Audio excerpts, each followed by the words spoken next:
Chapter 868, Shared Identity. Furs was taken aback, suspecting that she had seen wrong.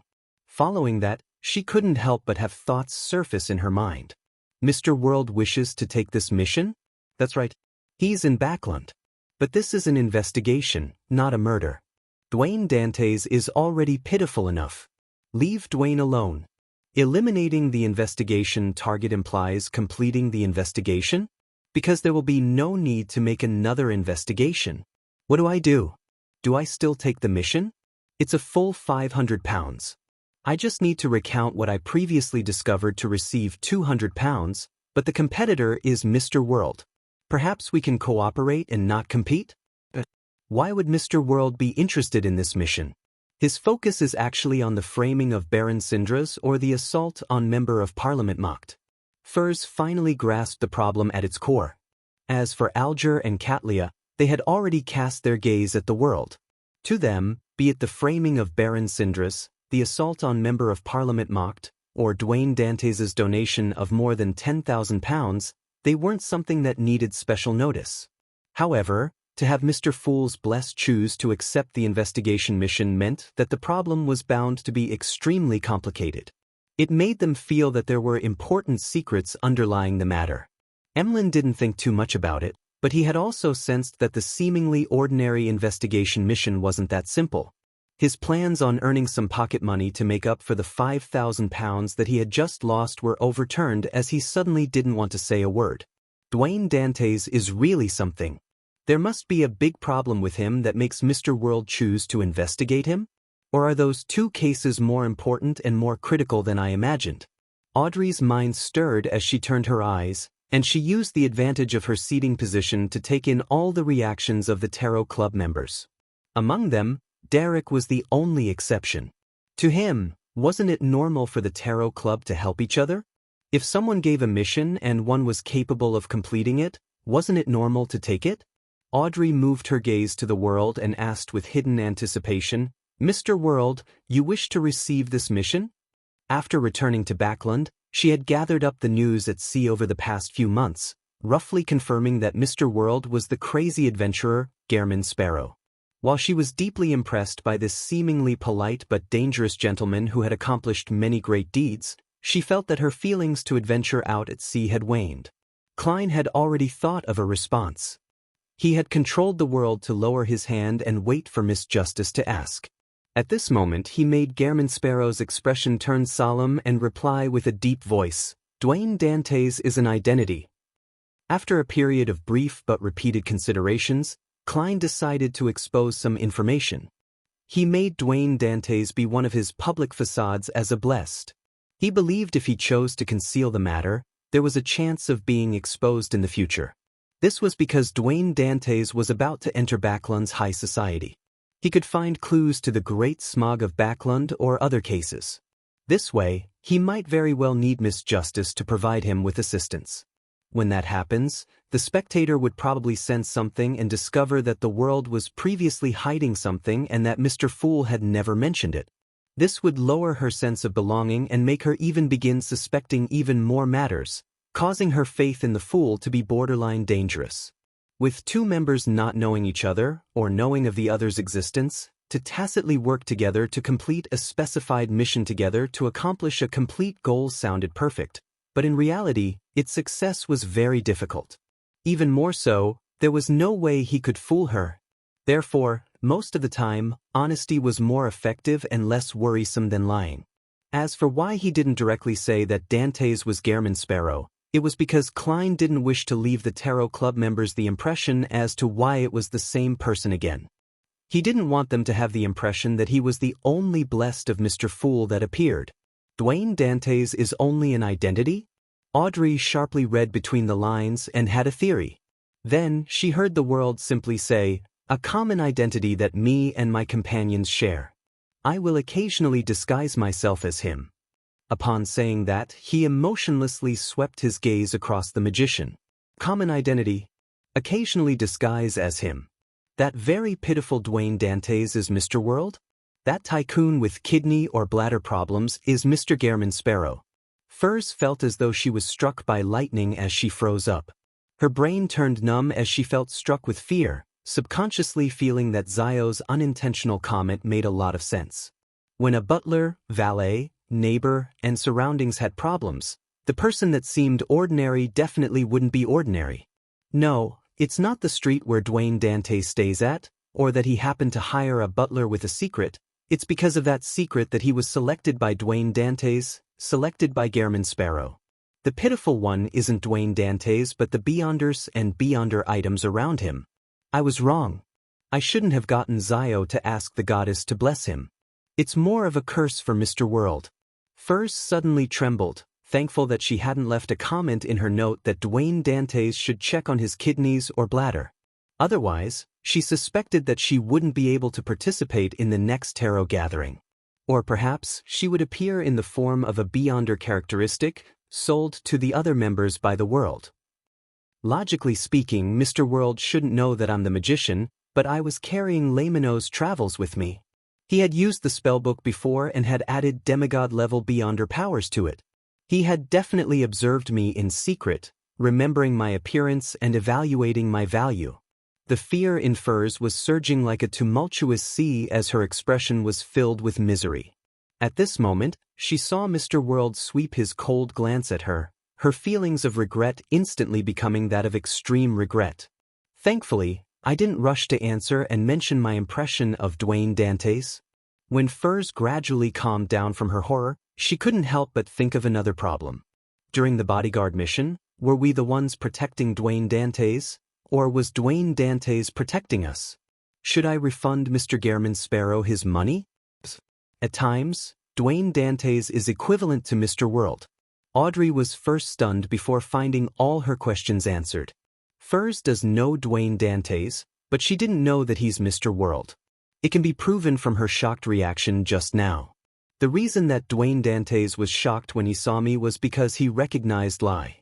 Although this mystical item has changed, it comes from a Beyonder characteristic that Mr. World provided. Perhaps this crazy adventurer can sense it somehow. After all, Gehrman Sparrow can transform into anyone with the powers of shape-shifting. Although I only asked Mr. Hanged Man what will happen when an animal consumes a potion, the potion ingredients I gathered later were always in pairs. Mr. World might very well have guessed that I have a spectator beside me based on that. Hence, he became wary against Susie, who was secretly observing everyone in the hall. Others might not doubt an animal, but Mr. World is experienced. He must have interacted with Beyonder creatures, so it's very normal for him to be wary against such things. Which is to say, Dwayne Dantes, no, Mr. World Gehrman Sparrow knew that I was Justice, but he didn't choose to make contact or communicate with me. There's nothing wrong with his choice of actions. Under those circumstances, unless he directly says it, it will be difficult for me to guess or believe it. Furthermore, talking about the Tarot Club in St. Samuel Cathedral is just too crazy. After a brief moment of surprise, Audrey's emotions calmed down, leaving her only with excitement. Apart from the magician Furs who she introduced, this was her first meeting with another member of the Tarot Club. It feels like a historic moment. Yes, Mr. World as well as Mr. Fool's other blessed. They should also be considered the world. But why was the identity of Dwayne Dantes made? What are they up to? The matter of Baron Syndra's being framed, Member of Parliament mocked being assaulted, and their donation to establish a bursary foundation really are more complicated and important than I originally imagined. Why do I feel that the kingdom's upper echelons are beginning to stir in a state of unrest? I had this feeling back when Prince Edisac died during the Great Smog of Backland. Today, it's even more intense.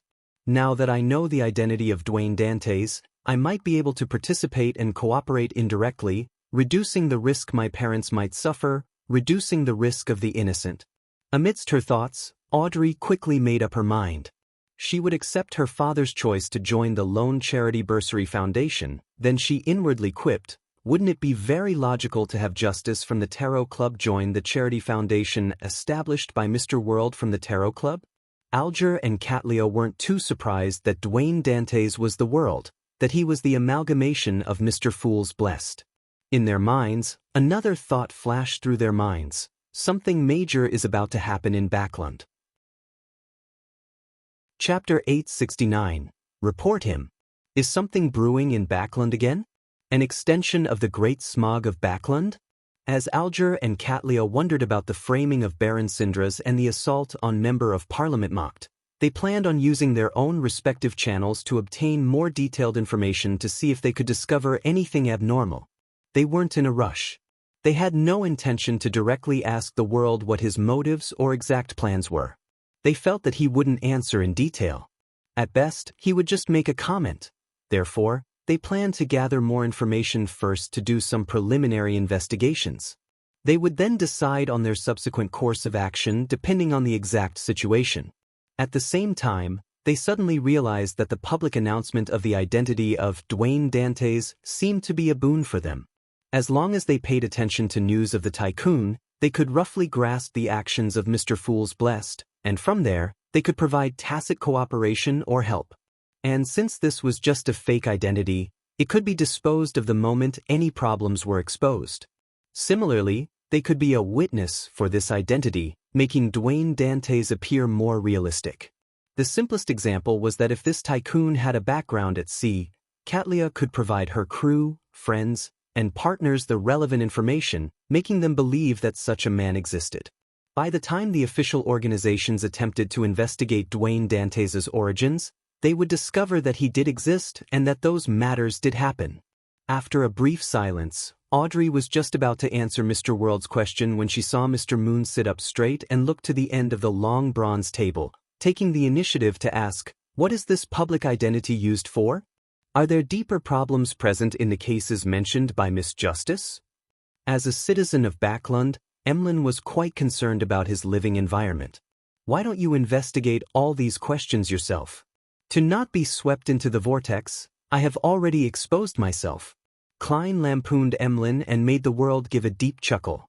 Of course, it's awaiting further investigation. His succinct answer could be translated in detail to, "The two cases definitely have deeper problems, but that's a secret. I don't plan on telling you. Likewise, don't ask about the purpose of the identity of Dwayne Dantes." Although Emlyn was quite bad at reading people, he could still understand what the world was getting at. He chuckled dryly and leaned back, pretending as though he was very pleased with the answer. When Audrey saw this, she used a second to stop the corners of her mouth from curling up. Then she said to the world, "All right, I understand. Thank you for the information." At this moment, she was further convinced that joining the Lone Charity Bursary Foundation was a good thing for her. In the future, if she were to face any danger or had any matters she couldn't handle herself, she could inform Mr. World ahead of time. Then, she could head to the foundation as per normal, busying herself in the office adjacent to Dwayne Dantes's. If the psychology alchemists have their suspicions about me, or if they use a mission to test me, I'll get them to meet me at the foundation. Dwayne Dantes's image is completely different from the way he acts as the world above the gray fog. Yes, Mr. World is an experienced actor. Also, Dwayne Dantes is a public identity. He won't always be synonymous to Gehrman Sparrow. It's no wonder there are rumors of him liking a wide range of women. A crazy murderer and adventurer like Gehrman Sparrow definitely is a good match with a pure and innocent girl.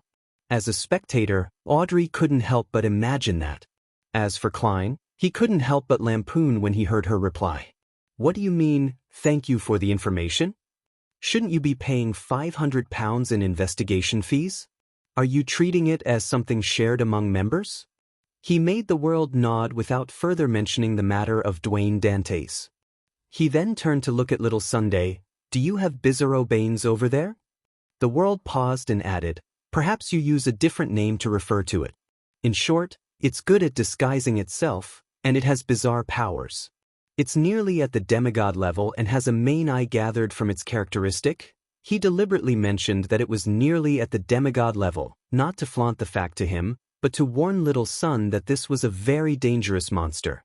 However, Alger and Katlia didn't pay attention to this point. As a representative of Mr. Fool's Blessed, it was very understandable for the world to purchase demigod-level materials on behalf of his peers. Besides, even if he was preparing it for himself, it wasn't anything astonishing. Gehrman Sparrow was already a Sequence 5. It was very common for one to gather the ingredients ahead of time. Without realizing it, they felt that Mr. World's advancement from Sequence 5 was seemingly a good thing. Derek thought and said, "It's not among the commonly seen monsters, but perhaps someone might have encountered it before. I will search through the books or help you ask."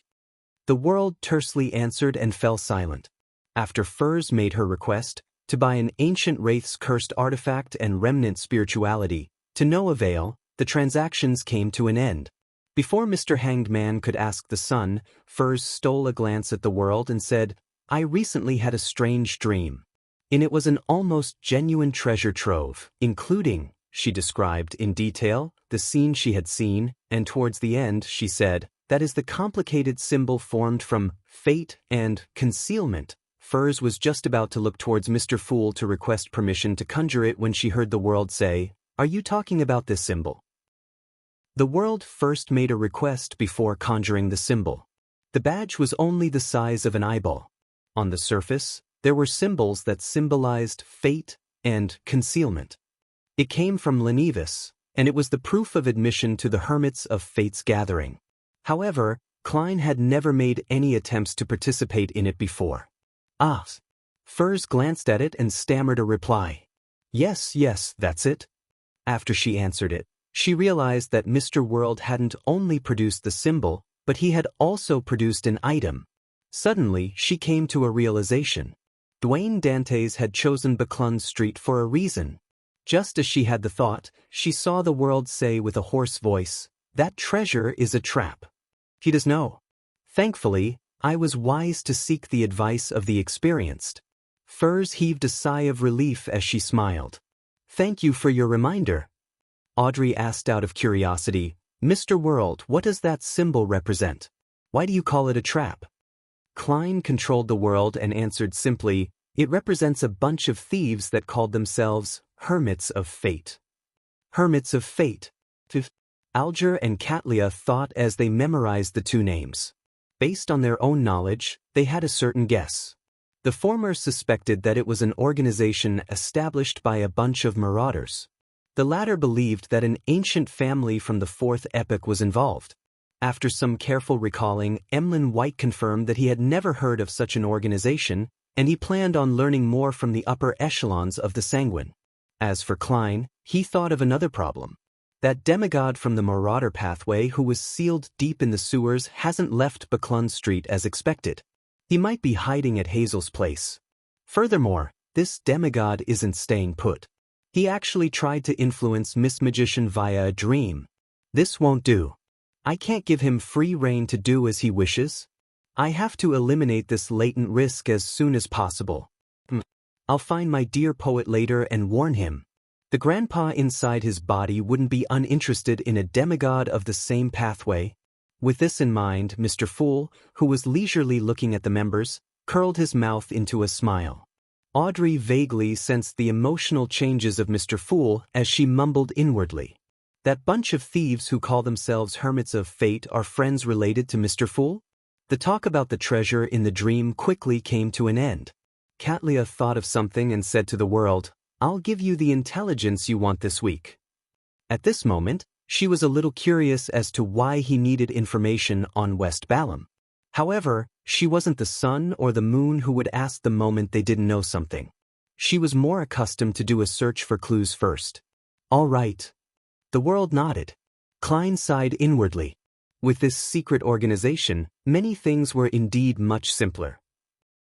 Seeing that he had nothing else to say, Alger turned to look at the sun. "Have you figured out the matter regarding your former chief's mausoleum?" Derek said, somewhat ashamed, "I just made 2 friends." As a Beyonder from the Sun pathway, he won less than 1 in 10 matches when in combat at the training field. After suffering plenty of beatings, he finally established a relationship with his former acquaintances. However, the ones he could call friends only numbered 2.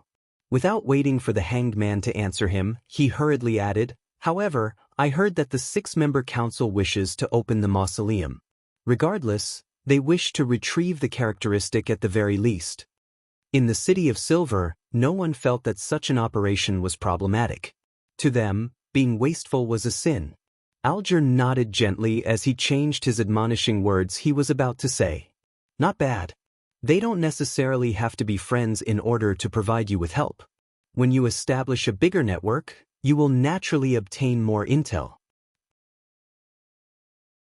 Chapter 870.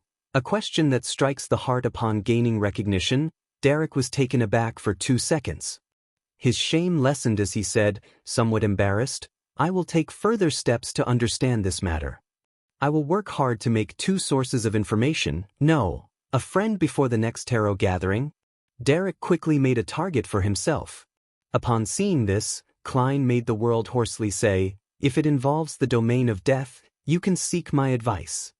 And I can seek Mr. Azek's advice, he silently added. As for Frank Lee's new mushrooms, he had no plans on transferring them to Little Sun, as they were still incomplete. The fruits that were eventually produced were filled with poison and madness. Thank you, Mr. World, Derek answered gratefully. After a short exchange regarding other matters, the Tarot Club entered the learning segment until it ended. Returning to the real world, Klein immediately wanted to resolve the problem of the marauder demigod, but the plan he conceived of was met with an obstacle at the first step. He had no idea where to find Leonard Mitchell and the grandpa inside his body. St. Samuel Cathedral? Leonard is most probably underground, but I have no way of entering. He only prays in the cathedral once or twice a week, and he doesn't do it at a fixed time. I can't be heading there thrice a day all week just to meet him, right? What kind of crappy plot is this? Is this what's called a stakeout? Even if I really did it, it might not be effective. As a red glove, he might have left Backlund. As Klein lampooned, he felt a deep sense of regret. He regretted being too focused on the sophistry and in fooling Leonard Mitchell, thus forgetting to ask for his contact method. I should have said to Leonard, I will inform Klein Moretti about his identity being exposed. If he has anything he wishes to say, I will pass it on for him. That way, I'll be able to establish a private method of contact. Klein exhaled slowly. All he could do was use his final solution. That was to ask the magic mirror. Drawing the symbols that implied concealment and mystery prying, Klein cast his gaze at the full-body mirror. He saw aqueous light ripple, producing white Loanese text. Exalted Great Master, your puny, loyal, and humble, terrified servant, Rhodes, is here to answer your summoning. Before answering any questions, I want to say, I was wrong. I was wrong. Klein pricked up his brows and asked, why are you suddenly admitting to a mistake? On the mirror, the white Loanese words warped and turned into new words. In short, I was wrong. After a series of ellipses, the white words trembled into shape. Recently, there have been many people trying to find out about you, and they have learned of the reputation of your present identity. So, Dwayne Dantes' amorous preference of liking anyone beautiful has spread, so much so that even Miss Justice knows of it. Well, that's good. I used the explanation that it's a shared identity. More than one blessed plays as Dwayne Dantes, so having a myriad of preferences can be explained. Look at this mirror. It's scared white. Klein was somewhat enlightened as he secretly laughed before saying, it's your turn to ask. The full-body mirror's words remained white as it formed new words. Will you forgive me? No, I mean, are you willing to watch my subsequent performance? This attitude. Klein sked inwardly and said with a sullen expression, work hard. Yes, great master. The mirror surface's ghastly white words bloomed with silver light. Since you have summoned me, do you have a question to ask me? Klein nodded. Yes. Where will Leonard Mitchell be living in the next few days? The silver marks distorted quickly, forming new words, 7 Pinster Street. Beneath the words, the aqueous light rippled, forming a scene. It was a terrace house numbered Unit 7. There was a black-haired, green-eyed youth just about to get his keys. It's the same old place. There hasn't been any change. If I were to pay a visit directly, it will sully Leonard's impression of Dwayne Dantes. It will be quite a step down. Get Emlyn White to go? Leonard has probably figured out that the vampire and Sherlock Moriarty, who is also Klein Moretti, have ties. The current problem is that it's hard to determine that grandpa's stance. I have no way of confirming his true motives. Giving him a big gift based on his present state might not be appropriate. Perhaps it will bring extreme danger to Leonard. As it doesn't involve myself, doing a divination above the gray fog won't be effective. Thoughts arose in Klein's mind as he changed his plans. Compared to directly informing the grandpa in Leonard's body about the marauder demigod, using Pallas Zorost's or Amon's name to warn the target to force him to leave the area was a milder method that led to fewer repercussions. Of course, the premise is that I don't expose myself. Klein pondered for a few seconds and asked again, "Where is the demigod beside Hazel mocked hiding?" The mirror's surface had aqueous light ripple out as the scene changed. On a thick carpet with beautiful embroidery, there was a small leather sofa. On the surface of the single-seater was a white, furry cushion. In the middle of it was a gray rat. Compared to its kind, its eyes were closer to dark red. That marauder demigod has parasitized a rat? And he's sleeping inside Hazel's room in broad daylight? He got himself what looks like a very expensive cushion. He had to transform into this because I foiled his plans? Klein was surprised before he felt a little amused. The scene fixed as silver lines surfaced. "Great master, what other instructions do you have for me?" "Very sharp."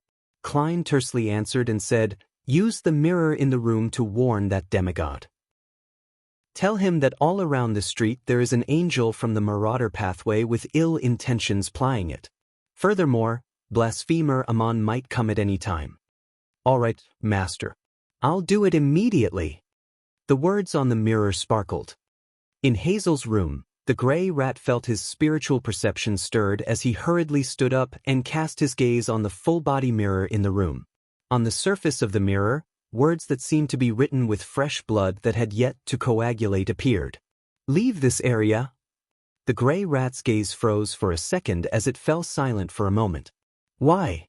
The blood seemed to flow as the words spread out and formed new words. "The surrounding area has an angel from the marauder pathway in urgent need of replenishment plying it.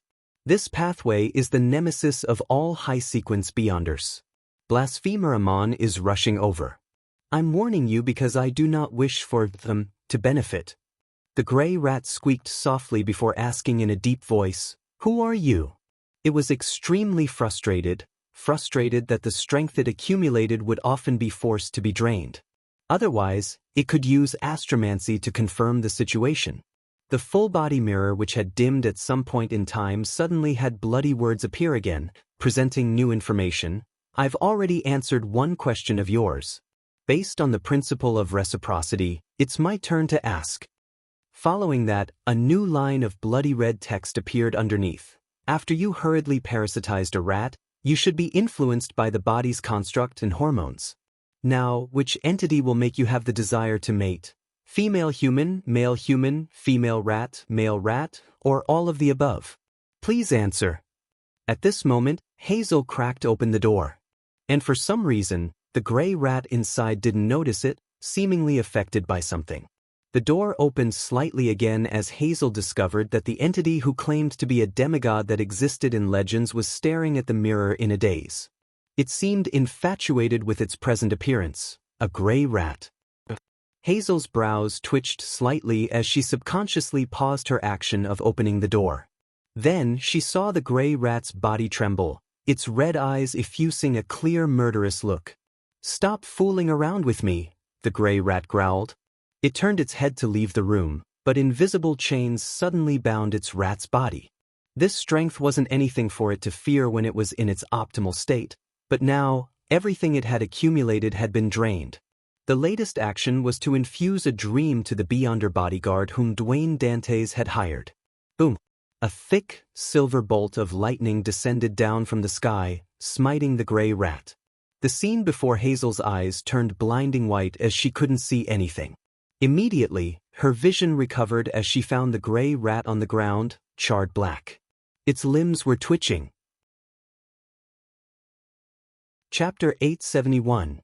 Director, what happened? The sudden change made the inexperienced Hazel momentarily lost as to how to react. She stood there in dazed silence for a few seconds before pushing open the door and rushing in. When she arrived beside the charred rat, the existence that claimed to be a demigod rolled in a fit, speaking with a calm tone. You forgot to close the door. Ah, Hazel first wore a blank look before realizing that she had failed to close the door like she usually did because of her eagerness to access the situation. Doing so prevented the maids from peeping in. With the rat appearing fine, Hazel pursed her lips and turned around, walking back to the door. During this process, she didn't forget to glance at the full-body mirror. She saw that everything in it looked normal without any problems. It clearly reflected everything in the room. There weren't any additional people or objects. As the door clicked shut, Hazel asked, "Teacher, what happened just now?" The charred rat looked at her sidewards as it cast its gaze beyond the window. In the world of mysticism, anything that involves supernatural power is filled with danger.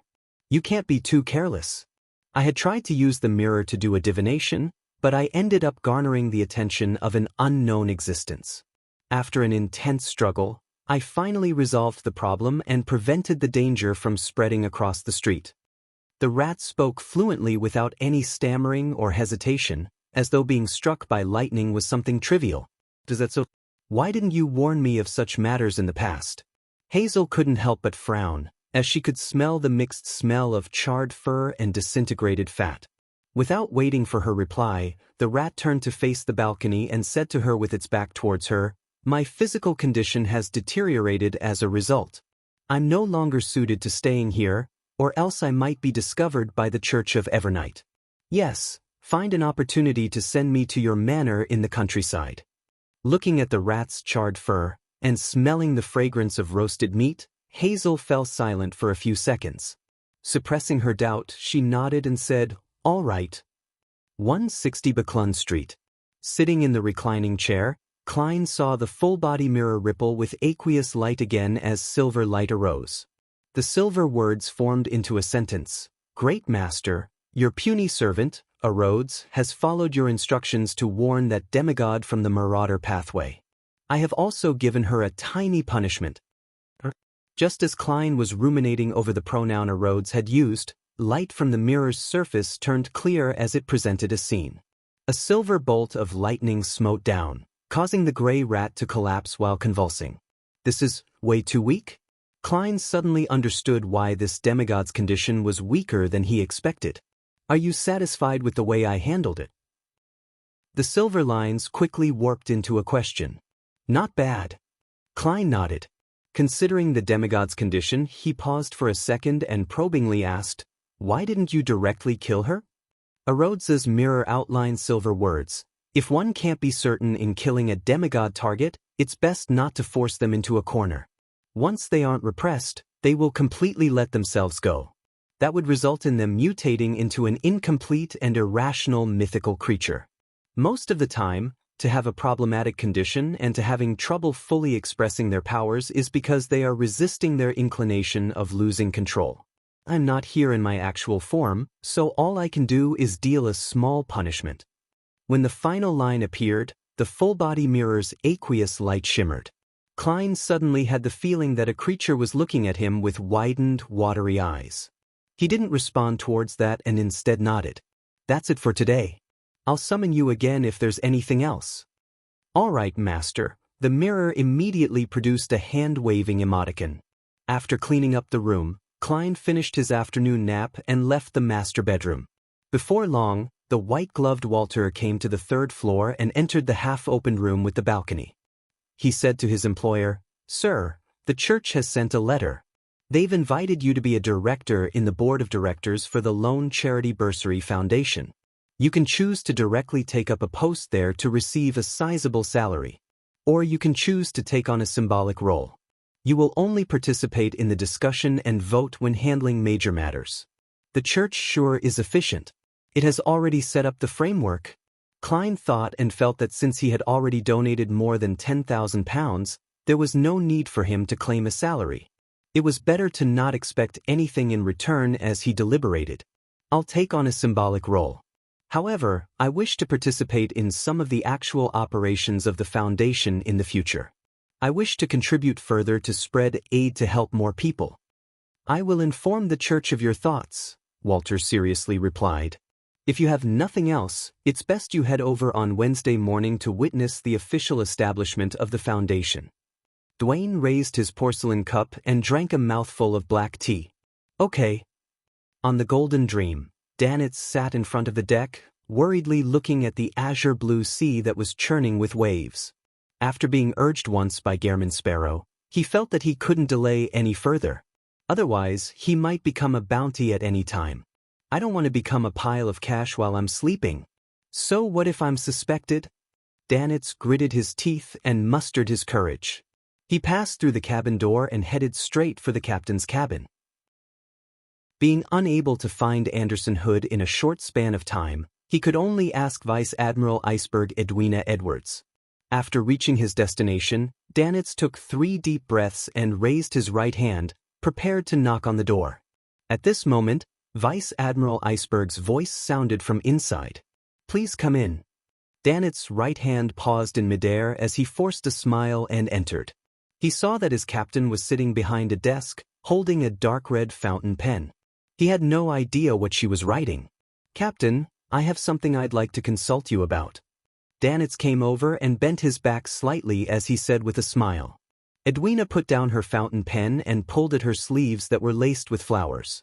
She glanced at Danitz and said, You wish to ask about West Balham? Ah. Danitz's expression froze. The captain already knows? It must be those bastards and dogs hit like Beryl and Iron Skin. They told Captain about it. I know that no secret can be kept on this ship.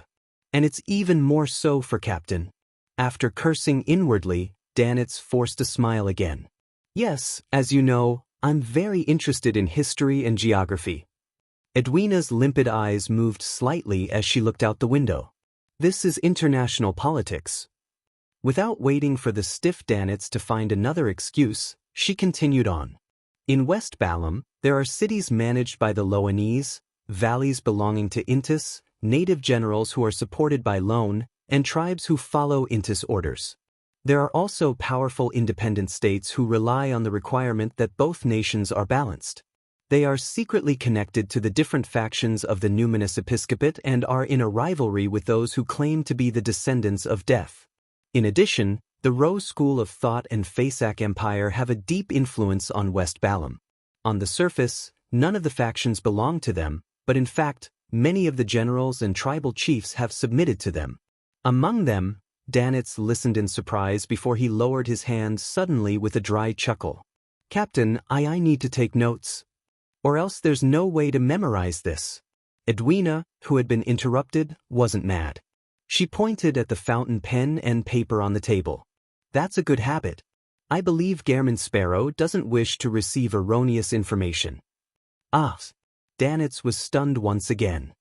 West Balham sure is chaotic. It's difficult to even tell which backing faction that a medium-sized warlord belongs to, or who he's supported by. The Rose School of Thought has a very strong influence there? That means a sharp rise in risk for me. Klein had quickly scanned through Danitz's letter after receiving it from Miss Messenger Rionette Tynker.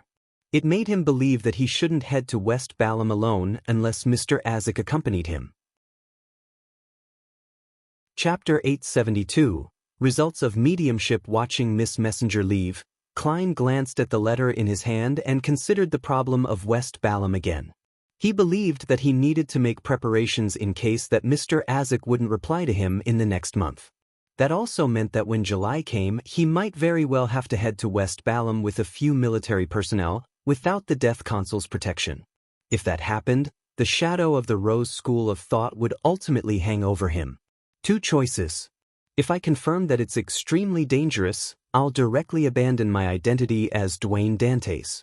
On the contrary, I should seriously consider a customer list. I will not have myself involved in any faction that's suspected to have ties with the Rose School of Thought. I might as well set a target first to make any unexpected developments be controllable. The information provided by Danitz likely comes from Vice Admiral Iceberg. The 2 native generals mentioned seem rather special.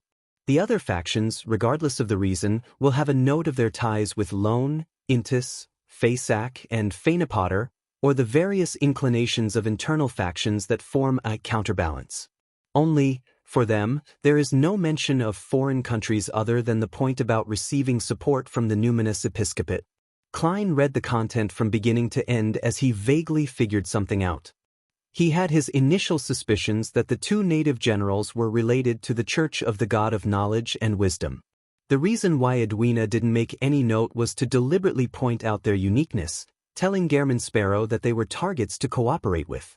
This way, she didn't need to worry that there would be a leak from Danitz, as there was no information to leak other than a hint. Mace Sanchez, Camia. The former receives the support from the royal faction of the numinous episcopate. The latter secretly claims to be a descendant of death. Even if it's real, who knows how many generations separated he is? If he were to meet Mr. Azik, how should he refer to him? Klein chuckled and shook his wrist, burning up the letter. Following that, he began enjoying an exquisite afternoon tea in the half-opened room with the balcony until Walter entered and whispered, "Sir, the police are here again. It's regarding Quarren's suicide." The matter's clues superficially pointed to Dwayne Dantes, so even though Baron Sindras had handled the matters, the police would visit him from time to time. Otherwise, the reporters would claim that it was a dereliction of duty by the police. As for the assault on Member of Parliament mocked, as Dwayne Dantes was only a relatively important eyewitness, they didn't disturb him further after taking his statement. Invite them to the activity room on the second floor with the garden. Klein placed the butter sponge cake he had taken a few bites from onto the plate and drank a mouthful of tea. As the master, he didn't need to worry that his food would go to waste. This was because the leftovers would be given to the servants. If he were to eat them clean all the time, or request them to prepare the perfect proportions, then his reputation as a stingy master would spread across the servants on the street before reaching the ears of the ladies and gentlemen. Walter replied with an unperturbed expression, "They wish for you to head to the police station. Today is the day the Quarren family will be identifying the suspect in a police lineup. They say that they are very sorry, but this is a necessary process that cannot be skipped." Klein slowly got up as he said, "Understandable. Richardson, get me my coat, hat and cane." Since he was already no longer involved in the matter, he was rather willing to figure out what Quarren and his family had encountered from a bystander's perspective, and also how the matter had been directed towards Baron Sindras. Inside a spacious room in the police station at Northborough, Klein stood behind a glass wall and saw Quarren's family. It was an elderly man and woman, a woman in her late 30s, a teenager who was around the age of 15, and a girl who wasn't older than 10. Their gaze swept the suspects behind the glass wall before landing on Dwayne Dantes at the same moment. "It's him! It's him!" the teenager yelled as his eyes turned red. He clenched his hands into a fist in an attempt to rush towards the glass wall. "It's him, officer. It's him." The lady in her late 30s suddenly wept as she looked at Dwayne Dantes with eyes filled with hatred and animosity. The little girl who was holding her hand wailed, "Daddy! Return Daddy to me!" The two elders were wiping their tears. One of them was trying hard to keep calm, while the other was nearly fainting from her sobbing. The sorrowful mood instantly spread out. However, Klein had never even met them before today. Implanted memories? He frowned slightly. As he sighed, he began wondering what the Quarren family had encountered. Meanwhile, in the mortuary beneath the station, Daily Simone held a pencil and began sketching as her body shook slightly. As she was here to help at the police station, with the possibility of her encountering reporters when entering or exiting, she didn't wear her usual spirit medium robes. She changed into a female black and white police uniform set. She had a blouse and skirt on with matching leather boots. At this moment, her palm was moving uncontrollably, and soon there was a desk, oriel window, ink bottle, revolver, and other items appearing on the piece of paper. On the oriel window, there was a figure reflected there. This figure's hair was neatly combed back, a mix of silver and raven black. The wrinkled figure had a broad forehead and high cheekbones. He was none other than Baron Sindras. Pa! The pencil in Daly's hand dropped onto the piece of paper. She then looked up and said to Leonard, who offered to help, and the two police inspectors who were in charge of the liaison, "In the second that Quarren committed suicide, he struggled deeply in his heart. That is to say that his suicide is a result of cueing and guidance. This isn't a simple psychological problem. It must have involved beyonder powers at a rather high level. And this contradictory struggle resulted in his emotions breaking down, suffering an explosion from his spirituality. Before his death, he would restore the truth to a certain degree. This is the scene that's fixed in his eyes. The high-ranking inspector beside her furrowed his brows. "Ma'am Simone, are you implying that the last person Quarren saw is the real murderer? Baron Sindras is actually the real murderer?" Leonard Mitchell immediately scoffed. "What you see might not be equivalent to the truth. You might not understand it if I call it an illusion, but if I'm a murderer, I can find a person that looks like Baron Sindras so as to make him appear inside the room before Quarren committed suicide." The two inspectors were very pleased with the explanation as they heaved a sigh of relief. "We've already arranged for Quarren's family to pay a visit. I'll have to trouble the two of you to obtain more clues that point towards the truth with non-intrusive means." "All right." Daly rubbed the corner of her eyes. "I'll use the washroom first." She hadn't put on her strange eyeshadow or blush. Apart from her skin appearing rather pale, she didn't have that uncanny look to her. Furthermore, she seemed younger, looking more like a woman in her 20s than 30s.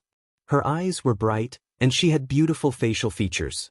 Believing that they were in for plenty of work, Leonard Mitchell also left the mortuary and walked towards the washroom above them. Just as they finished climbing the staircase and turned a bend, they suddenly saw a gentleman with white sideburns appear on the other end of the corridor. He was walking out of the police station with his valet. This gentleman was mature and elegant, with eyes that were like a lake under the moon. He was none other than Dwayne Dantes. Daly Simone's mind went adrift for a moment as she turned her head in thought. She looked at Leonard Mitchell and discovered this black-haired, green-eyed poet was looking at Dwayne Dantes. "Why did you suddenly file for permission to help me? That member of the Numinous Episcopate will soon be found. You have no lack of tasks to do." Daly didn't give Leonard a chance to find an excuse. After pausing for a second, she directly asked, "You believe that gentleman from before is problematic?" Leonard retracted his gaze and fell silent for 2 seconds. Dwayne Dantes has met his grace before. He deliberately didn't provide any sort of confirmation or denial, as though the question she had should be posed to St. Anthony. In between the lines, he was saying that his grace didn't mention if there was any problem with Dwayne Dantes. Whether it was a lack of any detection or simply because he didn't say, that was up in the air. Daly nodded gently as she turned her gaze towards the washroom. On Wednesday morning, Audrey Hall, who had received an invitation, rode on a carriage to arrive at the St. Samuel Cathedral on Phelps Street. The Lone Charity Bursary Foundation, which was about to be established, was situated on 22 Phelps Street. The building belonged to the Church of Evernight, so there was no need to pay any rent. Before getting off the carriage, Audrey held the invitation and looked out at the scenery. She was filled with anticipation for the future. She was to become a director and would work on raising funds and with external liaisons. Chapter 873. Undetectable communication. After entering 22 Phelps Street, Audrey instantly saw Dwayne Dantes walk out from the side corridor. This good-looking and gentlemanly gentleman was wearing a black formal suit and holding a gold-inlaid cane. He was communicating with the foundation's staff beside him. As though sensing Audrey's gaze, Dwayne Dantes naturally turned his head and looked at the door. Then, his eyes lit up in amazement like he had seen a treasure. Following that, he smiled and gently nodded as a greeting. Audrey returned with a smile and nod that wasn't a breach of etiquette in any way. She then followed the Lone Charity Bursary Foundation's staff that came to escort her and walked up to the second floor. During this process, although she didn't look in any other direction, but be it the talent of a woman or her instincts as a spectator, they told her that Dwayne Dantes's gaze kept following her figure in secret until the wall beside the staircase blocked his view. Impeccable acting. He perfectly played out the reaction of what a gentleman who has zero resistance against beauties but remains sufficiently reserved and cultured would do when meeting me for the second time. It's as though we have only met once at the charity party the last time. It's exactly as I imagined. He was even able to light up his eyes. This is a technique that's part of his beyonder pathway, Or is it an ability that he possesses to begin with? I have to say that Gehrman Sparrow, I think it's better to use Mr. Gehrman Sparrow is a professional, no, an excellent actor. Furthermore, he doesn't act in an exaggerated manner like those play actors. Audrey complimented in thought before seeing a few reporters waiting to interview her about the establishment of the Lone Charity Bursary Foundation on the second floor. She wasn't a noble lady who enjoyed having her photo plastered on the papers. As she exchanged a few words with her valet that had accompanied her to inform the reporters that pictures were forbidden by Earl Hall's authority, she went into the VIP lounge with her lady's maid, Annie. Earl Hall was friends with the owners of a few publishing houses and had made the corresponding investments to acquire quite a bit of their shares. If Audrey so wished, she could exchange some of the estate she received in order to create a sizable publishing house. In the VIP lounge, Audrey, who didn't find it appropriate to bring her dog, greeted the children of the rich and aristocracy, as well as the church's clergymen. She habitually found a seat where she could see everyone, and she waited until the opening ceremony began and for the first board of directors meeting to begin. She surveyed the area and said to the female staff that was in charge of escorting her, "Lovisa, this is my first time joining in the actual operations of a charity organization. I wish to know what we should do." The lady named Lovisa was still in her 20s.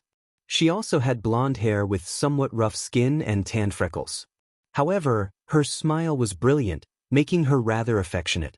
Upon hearing Audrey's question, Lovisa introduced without holding anything back. "The current plan is to not be too eager in widening the scale. We will start mainly with Backland and reach deep into the public primary schools, weekday schools, and night schools, promoting the bursary to all the students and let those in need to apply to us. After the application, we will organize a committee to do the exact audit. This will not only require us to make some verifications with the government, but we would also walk across the grounds to understand the candidate's actual situation. Once the examination is over, we will disperse the bursary and help the poor who yearn for knowledge to change their fates." Just as Lovisa said that, a male voice filled with magnetism interjected, "I have two suggestions. The first suggestion is that staff are to be gathered today to head to the different weekday schools, night schools, and public primary schools to promote the bursary. June is the examination period, and it's a critical period for them to enter institutes of higher learning. If we aren't efficient enough, there will be many students from poor families that will give up taking the examination because of the lack of funds. Even if they later learn of the existence of the Bursary Foundation, they won't be able to withstand the loss of wasting a year. As such, they will lose the chance at changing their fate. What we are doing might seem simple, but it completely affects each and every child's life. Therefore, we need to begin quickly and not waste any time." The person who was speaking was none other than Dwayne Dantes, who had just entered the lounge. He expressed his thoughts with a warm but serious expression. "All right, June is the examination period. Be it entering grammar school or the preparations to enter university, as well as the various technical schools to gain experience in their profession, this is a critical period. Once they give up the entry examinations this time, they will have to wait till next June. I actually forgot this. Ma'am Lovisa and the foundation staff seems to have missed this problem." Mr. Dwayne Dantes actually noticed such a detail and had considered those children who are so close to giving up their dreams. He's actually a person with a gentle heart? Audrey suddenly felt that she had a new take on Dwayne Dantes, on Gehrman Sparrow. This was what a spectator had just obtained. A cold assassin, adventurer on the surface but has a warm heart deep down? Unfortunately, I've only been able to obtain descriptions regarding Gehrman Sparrow's crazy side. I'm unable to find any concrete proof.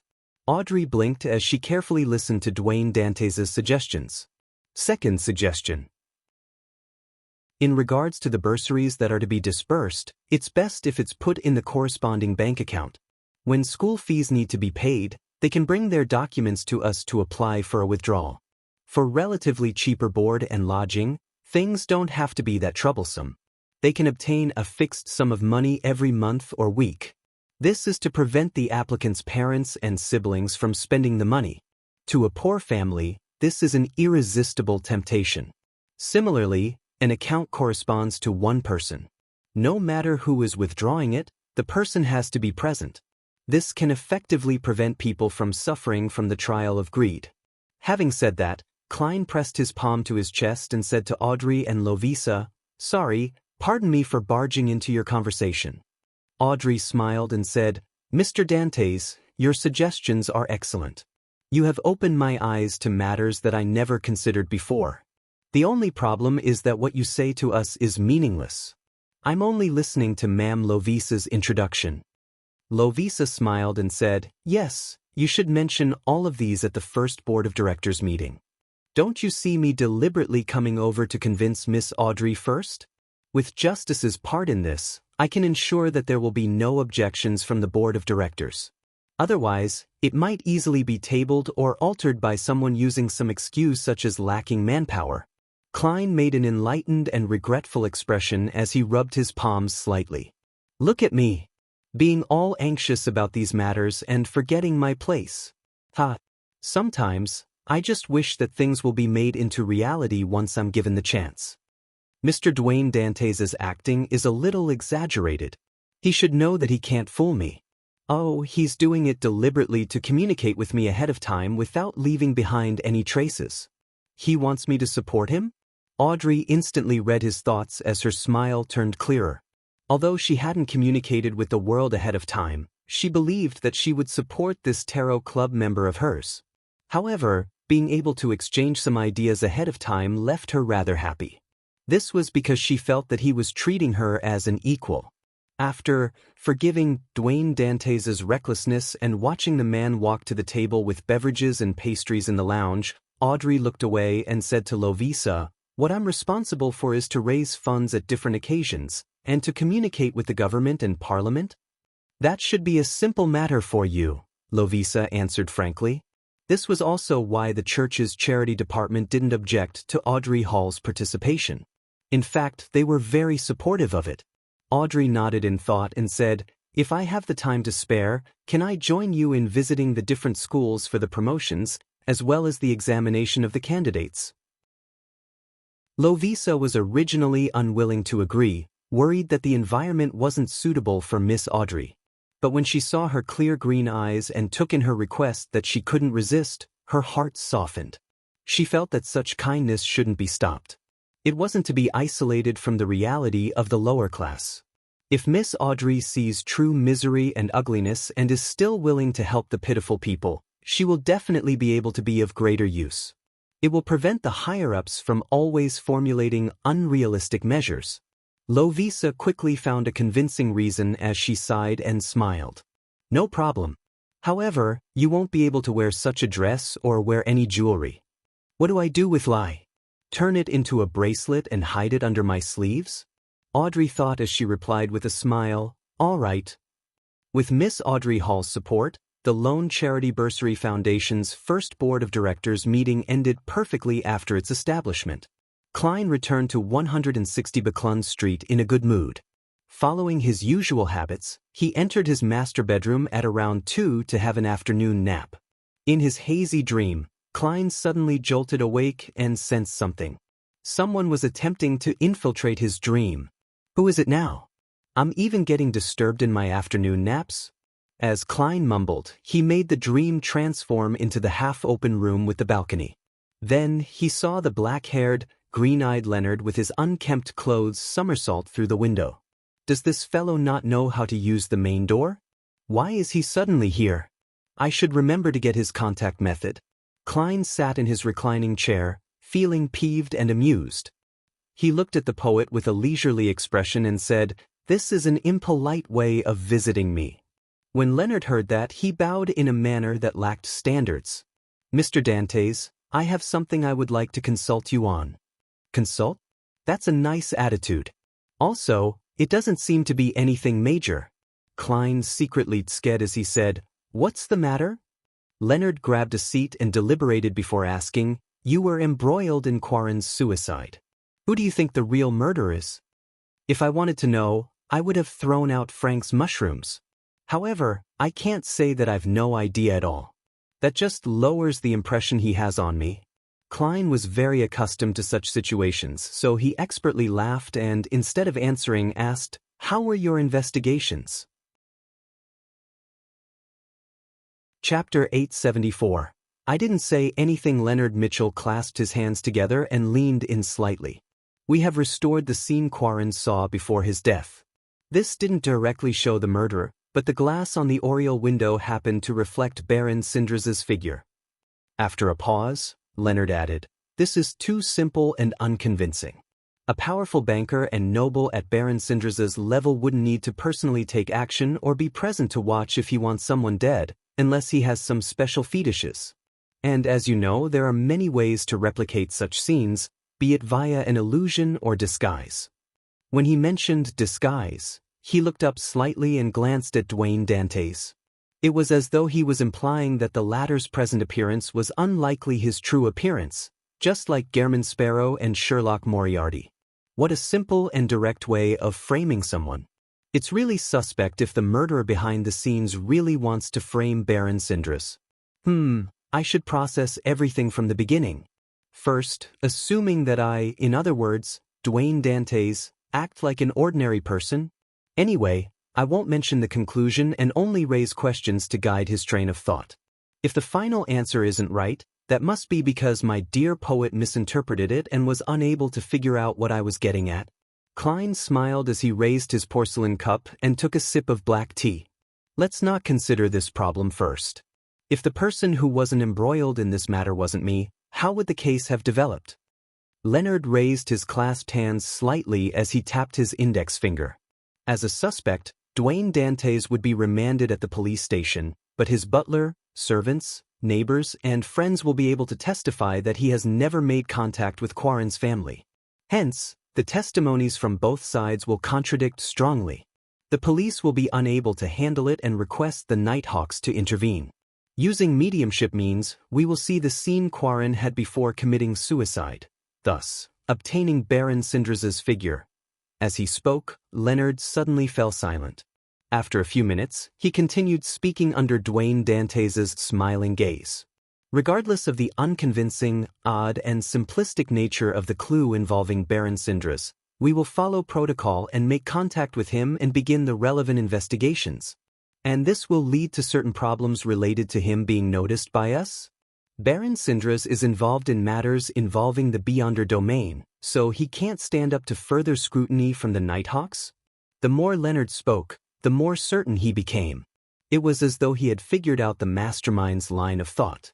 He or they might not care if their trap is seen through. As long as they get the Nighthawks to do a routine investigation on him, their goal will be achieved. This is because Baron Sindras hides a rather serious and easily discoverable problem. Yes, that's the same conclusion I have. This is actually closer to sounding the alarms by providing a tip-off, but it's more mild. It looks like a trap that will make the Nighthawks definitely investigate things while hiding their existence. Of course, I won't directly acknowledge your guess.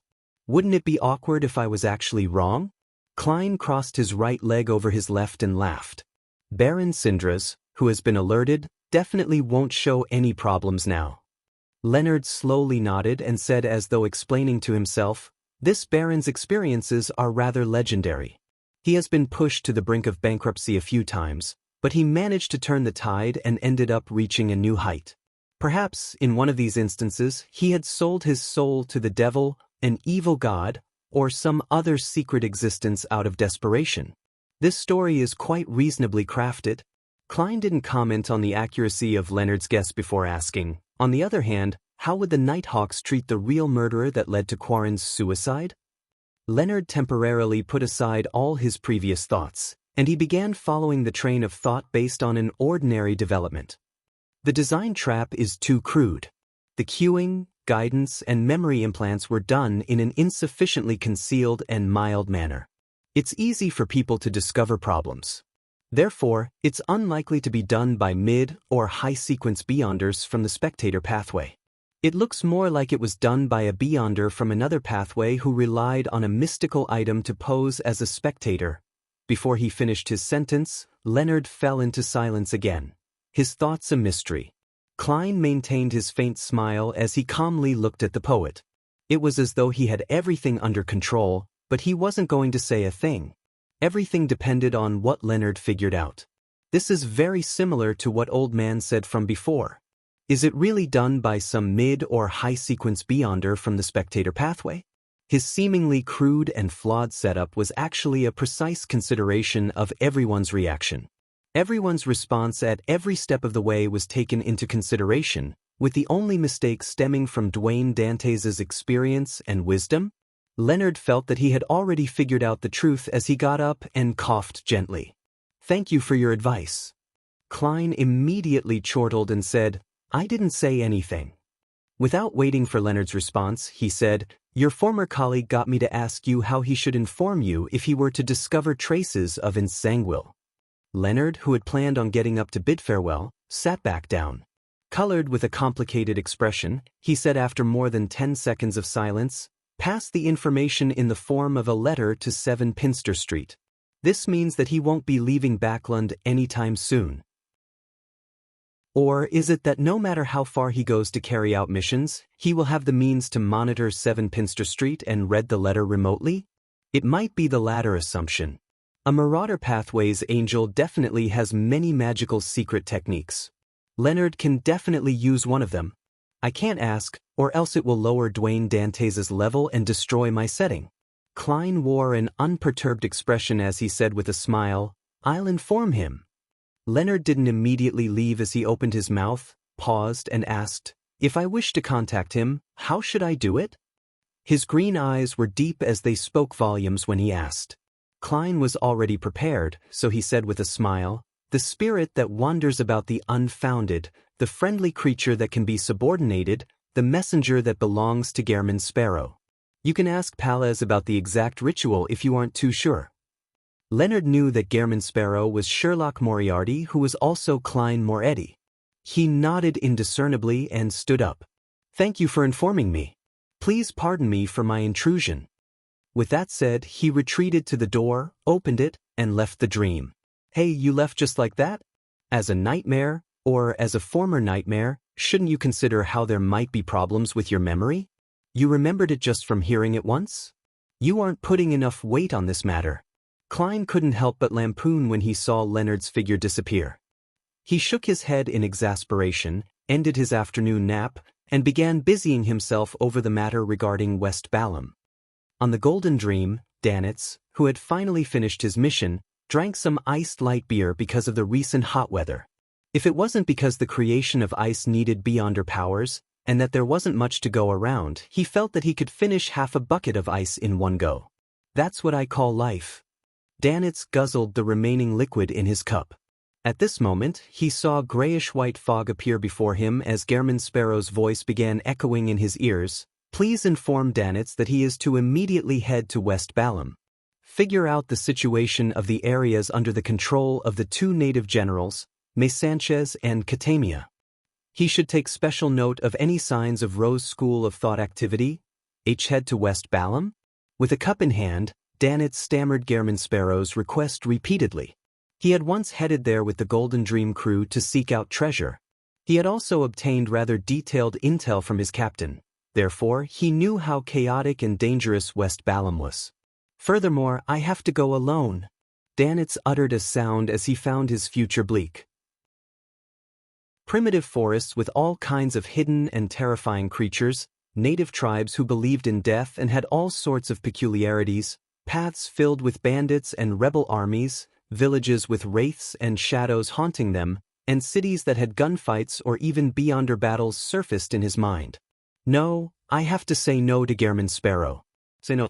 He should at least send me a helper. Ordinary people can survive in West Balham and become rich, having their own manners.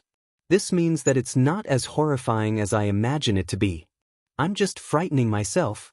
Besides, Gairman Sparrow just requested me to figure out the situation, not to contact anyone." Danitz quickly forced a smile and requested Mr. Fool to inform Gairman Sparrow that he would immediately take action. Then, following Gairman Sparrow's instructions, he set up a bestowment ritual to pray to Mr. Fool. When the ritual came to an end, he saw an illusory door open. A dark golden sunbird-shaped brooch flew out, landing on the altar. Sun brooch. In the southern continent, in a kingdom once ruled by death, the sun pathway was one of the most effective beyonder pathways. Directly giving me such a precious item. It's not bad working for Gehrman's Sparrow. However, he said something about it being borrowed? Danitz picked up the brooch and felt his surroundings turn hot and humid. After handing out a mission to Danitz, Klein was just about to open the door to instruct Richardson to get him a cup of iced water when he felt his spiritual perception trigger. Immediately, he activated his spirit vision and saw Rionette Tynker walk out of the void. She held the 4 blonde, red-eyed heads in her hand, with one of them having a letter in its mouth. Who's it from? Leonard? Klein reached out his right hand in suspicion. Chapter 875. Mummy 7 Pinster Street. Leonard Mitchell came to his desk and unfolded a piece of paper. He then picked up a fountain pen and lowered his wrist in preparation to write. However, just as he dipped a dark blue spot onto the paper, his fountain pen paused. He attempted to move his wrist in order to write a few times, but all his attempts ended up stopping due to hesitation. He raised his wrist, lowered the fountain pen, and repeated this action again and again. Finally, he froze his wrist in midair. Leonard threw down his fountain pen, crumpled the piece of paper, and accurately threw it into the trash can. At 160 Baclun Street, Klein received a thin letter from one of Miss Messenger Rionette Tynker's heads. He felt the weight in his hands, and only when his spiritual intuition didn't send him any warnings did he tear it open and retrieve the letter inside. There was only 1 page, and on it were 2 lines of text written in neat, beautiful handwriting. I have something that will require your help. Let's discuss it in detail, face to face. Sharon. So it's Miss Sharon? Klein had his questions answered as he took out a gold coin and did a simple divination in front of Rionette Tynker. Then, he took out another piece of paper and wrote 1 word, tonight. After he folded the letter, he asked Miss Messenger as he handed it to her, can you still locate her? If it wasn't possible, he planned on giving her Sharon's mailing address. Hillston Borough, 126 Guard Street, Ma'am Miriam. Yes, one of Rionette Tynker's blonde, red-eyed heads gave an answer. The head then opened its mouth and bit down on the letter. After Miss Messenger vanished from the room, Klein immediately held a ritual, planning to bring creeping hunger back to the real world from above the gray fog. He then planned on traveling to the various archipelagos in search of a lucky pirate. Creeping hunger hadn't been sealed yet, so it still required feeding once a day. All Klein could do was barely use it, feeding it whenever he needed to use it. He would then throw it back above the gray fog when the next feeding time was at hand. He wasn't planning on making up for the difference. If creeping hunger dares to make a fuss about it, I'll feed it mushrooms. After ending the ritual and clearing up the scene, Klein wore the thin human-skinned glove, turning his body translucent until he vanished from his spot. He had his dinner, and after waiting for creeping hunger to finish its howling above the gray fog, Klein went to retrieve it by using the excuse of having an upset stomach to enter the bathroom. He then used this opportunity to teleport to the area outside the Bravehearts bar in the Backlund Bridge area. During this process, he had already changed his appearance, turning into the black-haired, mustached and bespectacled detective Sherlock Moriarty. Bending his back and rolling up his pant legs, Klein gave a self-deprecating laugh. He lowered his hat and nudged open the heavy wooden door to step into the bar. After asking the bartender, he held a cup of Southville beer and went to billiard room 3 where he knocked on the locked door. Amidst the rhythmic knock, the door creaked open a tiny gap. The red-eyed Ian peeped his head out before breaking out into a smile. Sir, please come on in. As the weather was turning warm, he no longer wore his old coat. Instead, he wore a simple linen shirt. Klein nodded with a smile and quickly entered the billiard room where he took in the surroundings almost instantly. Merrick, with his hair a little messy, was wearing a white shirt, black vest, and black pants.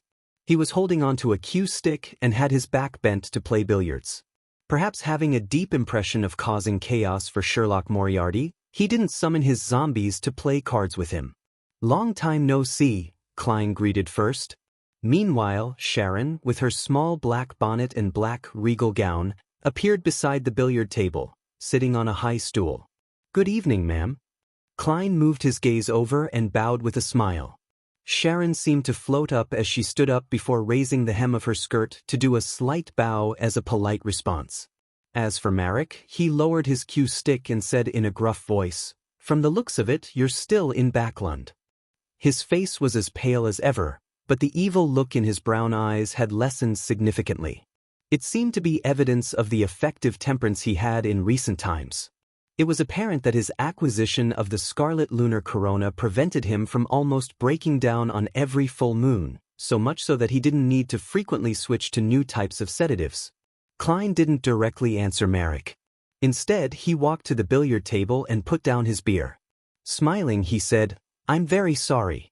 I was planning to sell a Wraith Beyonder characteristic to you, but unfortunately it was lost." Sharon's blue eyes didn't move, nor did she probe for a reason. All she asked was a simple, "Are you all right?" She knew that the Wraith Beyonder characteristic Sherlock Moriarty mentioned belonged to Admiral of Blood Senior. And he was also Sherlock Moriarty's marionette. By losing the Wraith Beyonder characteristic, it also meant the loss or destruction of his marionette.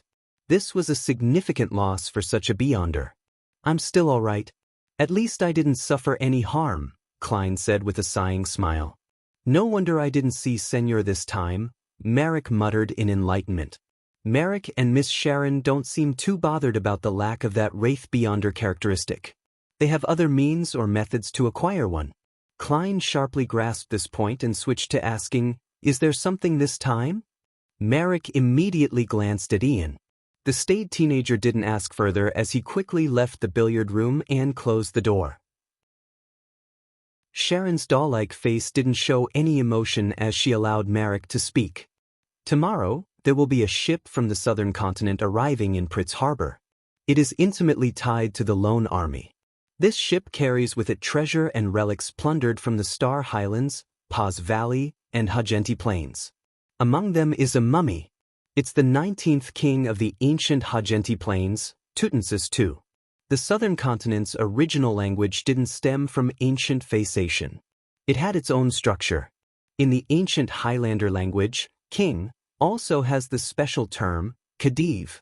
It was translated by Emperor Roselle as pharaoh.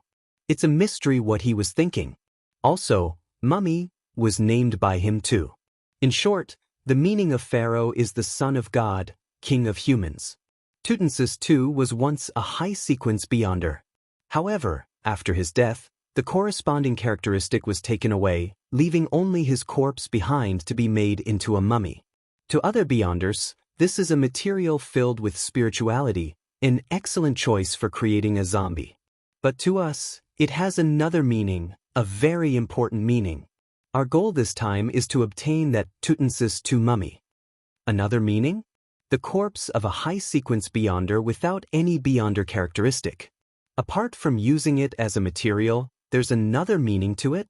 Klein's heart stirred as he suddenly thought of Mam Hermit's request to purchase a drop of mythical creature blood.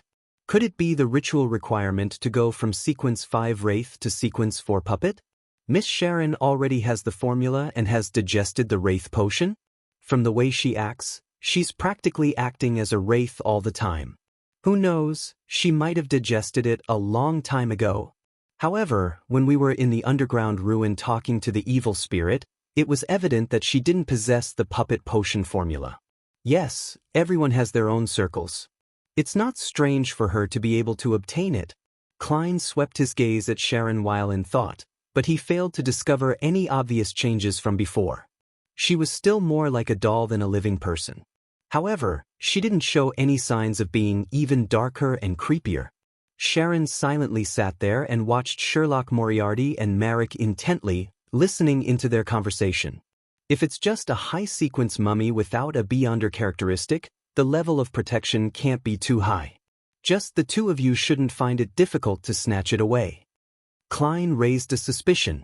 From his point of view, a sequence 5 Beyonder could be considered quite a powerhouse.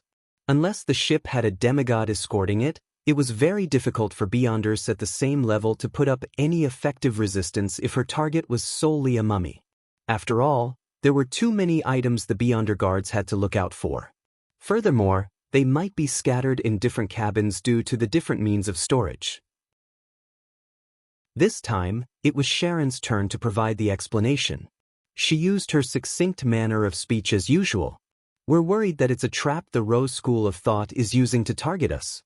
If there's nothing, 1,000 pounds. If there's something, we will be in charge of drawing attention while you take away the mummy. Depending on the level of danger, it will range from 5,000 to 10,000 pounds. Klein didn't immediately reply as he thought and asked, "Do you know of spirit world plunderers?" A wraith was also a type of beyonder who could effectively move through the spirit world. Sharon nodded slightly and said, "I can use the cash and the relevant information about spirit world plunderers as payment." Klein tersely acknowledged, "I'll consider it. I'll write to you before midnight." As an excellent seer, he would head above the gray fog to confirm the level of danger regardless of what it was. However, he could confirm that this was definitely not a trap targeted at him since he had no need for a mummy. "All right," Sharon replied with a deadpan expression.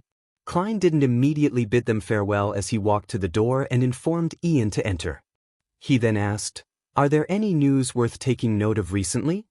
Ian thought for a moment and mentioned pieces of information that were relatively important. "Someone is trying to find out about the organization that believes in the Fool." Klein was somewhat surprised as he asked with a smile, "A young man with black hair and green eyes?" He suspected that it was Leonard Mitchell. Ian shook his head. "No, black hair and black eyes." "Some mister from the Aurora Order?" Klein considered for a moment before asking, "Can you draw who it is?" Ian was taken aback before he said in a self-deprecating manner, "You might never be able to recognize him if that's the case." At this moment, Sharon said, "I can help you." "All right." Ian first heaved a sigh of relief before following the instructions to prepare a rather simple ritual. Then, his body trembled as he drew a sketch while being possessed by a wraith. It was a young man with curly black hair, black eyes, a wide forehead, and a thin face while wearing a monocle. Blasphemer Amon. Chapter 876, Art of Diverting Trouble Amon. Klein's pupils constricted, and although he looked normal on the surface, he tensed up significantly with his heart churning with waves of alarm. Although he had kept using Amon to scare the grandpa in Leonard's body, as well as the Marauder Pathway demigod beside Hazel, he was only using the name. He never expected that this blasphemer, a king of angels, would arrive in Backlund so quickly. He was even looking for the organization that believed in the Fool. In fact, although it's surprising, it's understandable. With Backlund having an angel and demigod of the Marauder Pathway, it's only a matter of time before Amon arrives based on the law of beyonder characteristics convergence. The only problem is that he has been searching for something in the forsaken land of the gods for so many years, so it's unlikely he would suddenly abandon his search. Besides, his mausoleum in the outskirts of Backlund has been destroyed by the machinery hivemind, making it difficult for him to come and go as he pleases. Therefore, this isn't his main body, but an avatar? An avatar that exists in the northern continent? An angel of the Marauder Pathway should be good at using worms of time to create avatars. Amon must be stronger than them. Klein's thoughts raced as fast as lightning as he gradually came to a certain conclusion. At times, he even suspected that the mythical creature of the Marauder Pathway was a bunch of worms of time that combined together via a certain method. As a Marauder Pathway's king of angels before the cataclysm, Amon definitely knows what the name, the Fool, means and can detect the corresponding aura. He might even wish to steal control over the gray fog. He came here for the Fool this time. This is really going to be a headache? After his initial shock, Klein gradually composed himself. What he was most afraid of now was that he would end up encountering Blasphemer Amon because of the law of beyonder characteristics convergence. And Amon was clearly able to detect his uniqueness. When that happens, it might not even cause a stir before the so-called the Fool had to consider if he could be resurrected. After all, this was a king of angels, an existence just second to a true god. Furthermore, the Marauder Pathway was always known for their deceit and concealment. Amon wasn't necessarily afraid to take action, even in Backlund. Perhaps stealing the fate of others was a strength of his. From the looks of it, temporarily leaving Backlund to head for West Balam might not be a bad choice. Anyway, the biggest problem stems from myself. If I had already advanced and become a bizarro sorcerer, I'll be able to hide the gray fog's aura. Even if I encounter Amon, I won't have to be afraid of exposing anything. Klein drew a silent breath as he once again felt a sense of urgency. He needed to quickly push open the door to Sequence 4, change his existence, and become a demigod. For this, he needed to work harder, be it making another marionette, acting at a deeper level to speed up his digestion, or gathering the corresponding ingredients. Backlund really is a terrifying place. If Ouroboros hasn't left, or if he has already returned, just the ones I know would number 5 angels, including 2 kings of angels. I haven't included the royal family and military who use Backlund as their base. I haven't included the underground evil spirit whose whereabouts are unknown. A former king of angels that fused with the wills of 2 other angels. If the Rose School of Thought's abomination Sua comes in pursuit of Gehrman Sparrow, that would really be a bustle. This would be nothing compared to the demigod-level battle outside Byam City. Klein looked at the sketch drawn by Ian as he vaguely shook his head. Okay, got it. He shook his head. To Ian and Marek, he had said so because he didn't know the monocled man, but in fact, he was expressing his exasperation. I'll have to leave. I'll reply to you before midnight. Klein took off his hat and bowed, slowly walking out of the billiard room. He then teleported back to 160 Backlund Street from a secluded alley outside the Bravehearts bar. Inside his master bedroom, the first thing he considered wasn't Miss Sharon's and Marek's request, but on how he was to deal with the problems that Amon brought with him. In such aspects, being rather experienced, he quickly came up with an idea. It was to find something for Amon to do to draw his attention away. As for what that was, it was definitely something he found irresistible, something that he would definitely be interested in. For example, an angel from the Marauder pathway, Palaz Zoroast. Perhaps this was key to Amon's ability to become a Sequence 0 true god. It would be something far more important than finding the organization that believed in the Fool. Of course, Klein definitely wouldn't directly sell out Leonard's grandpa, because he had yet to show any ill intent to date. His thoughts were simple. It was to inform this matter to Palaz Zoroast that Amon was already in Backlund. He wanted to see the reaction of the angel who had survived since the 4th epoch, then he would follow up based on the situation. If that grandpa is helpless against Amon who's likely only an avatar, he can only get Leonard to use the excuse of a mission to leave Backlund to hide from Amon. As for me, I'll have to bring forward my trip to West Balam. I'll just say that it has something important to do with my network. I'll secretly teleport back for the placenta blood when Snake of Fate Willoseptin is born. Klein arrived at a decision as he took out a piece of paper and wrote, Amon has arrived. Folding the letter and putting it into an envelope, Klein took out the adventurer's harmonica and blew hard. When Rionette Tinker appeared, he took out a gold coin from his pocket and pressed it on the envelope. This was one of the 10 gold coins that he had gotten Richardson to exchange for him in the afternoon. It was to maintain his image of Dwayne Dantes to being equal to someone at the level of Palaz Zoroast. Even when Klein informed Leonard Mitchell of the method of contact, he didn't inform him that the payment of a gold coin was needed. This shows that face is something you buy with money. As Klein sighed, he said to Miss Messenger, who was wearing a dark, complicated dress, "Send the letter to 7 Pinster Street. Oh, just throw it into the mailbox. There's no need to send it to the addressee." As he wasn't certain of Palaz Zoroast's true intentions and character, Klein wished to hide more of his trump cards in front of him. Therefore, before Leonard wrote to Klein Moretti, he had no plans on letting the poet see Miss Messenger. The blonde, red-eyed head in Rionette Tinker's left hand was raised up as it sucked the letter and gold coin into its mouth. However, she didn't immediately disappear. Instead, she floated at her spot, looking at Klein silently with all 8 eyes. "What's wrong?" Klein was taken aback before coming up with a guess. He asked with an odd expression, "You don't know where 7 Pinster Street is?" Only then did he recall that a messenger's delivery of letters depended on their mysticism-based location. It was based on the person they contracted with and people they had formerly delivered letters to. Therefore, once the latter left a detectable range, the messenger would not be able to find them. Upon hearing Klein's question, two of Rionette Tinker's heads nodded in unison, indicating that she didn't know. Klein immediately coughed lightly, pulled out the drawer, and took out a map of Backlund. He then used a fountain pen to circle out Northborough. Following that, he circled Pinster Street. When you're here, you will see the unit number on the buildings. Klein folded the map and handed it over. The head in Rionette Tinker's right hand immediately opened its mouth and bit down on the map. Then, her figure phased away and entered the spirit world. Upon seeing this, Klein heaved a sigh of relief. He turned and walked out of his master bedroom and headed for the half-open room with the balcony to read the papers and magazines. Late into the night, he took 4 steps counterclockwise before soaking into the bathtub and entering the mysterious space above the gray fog.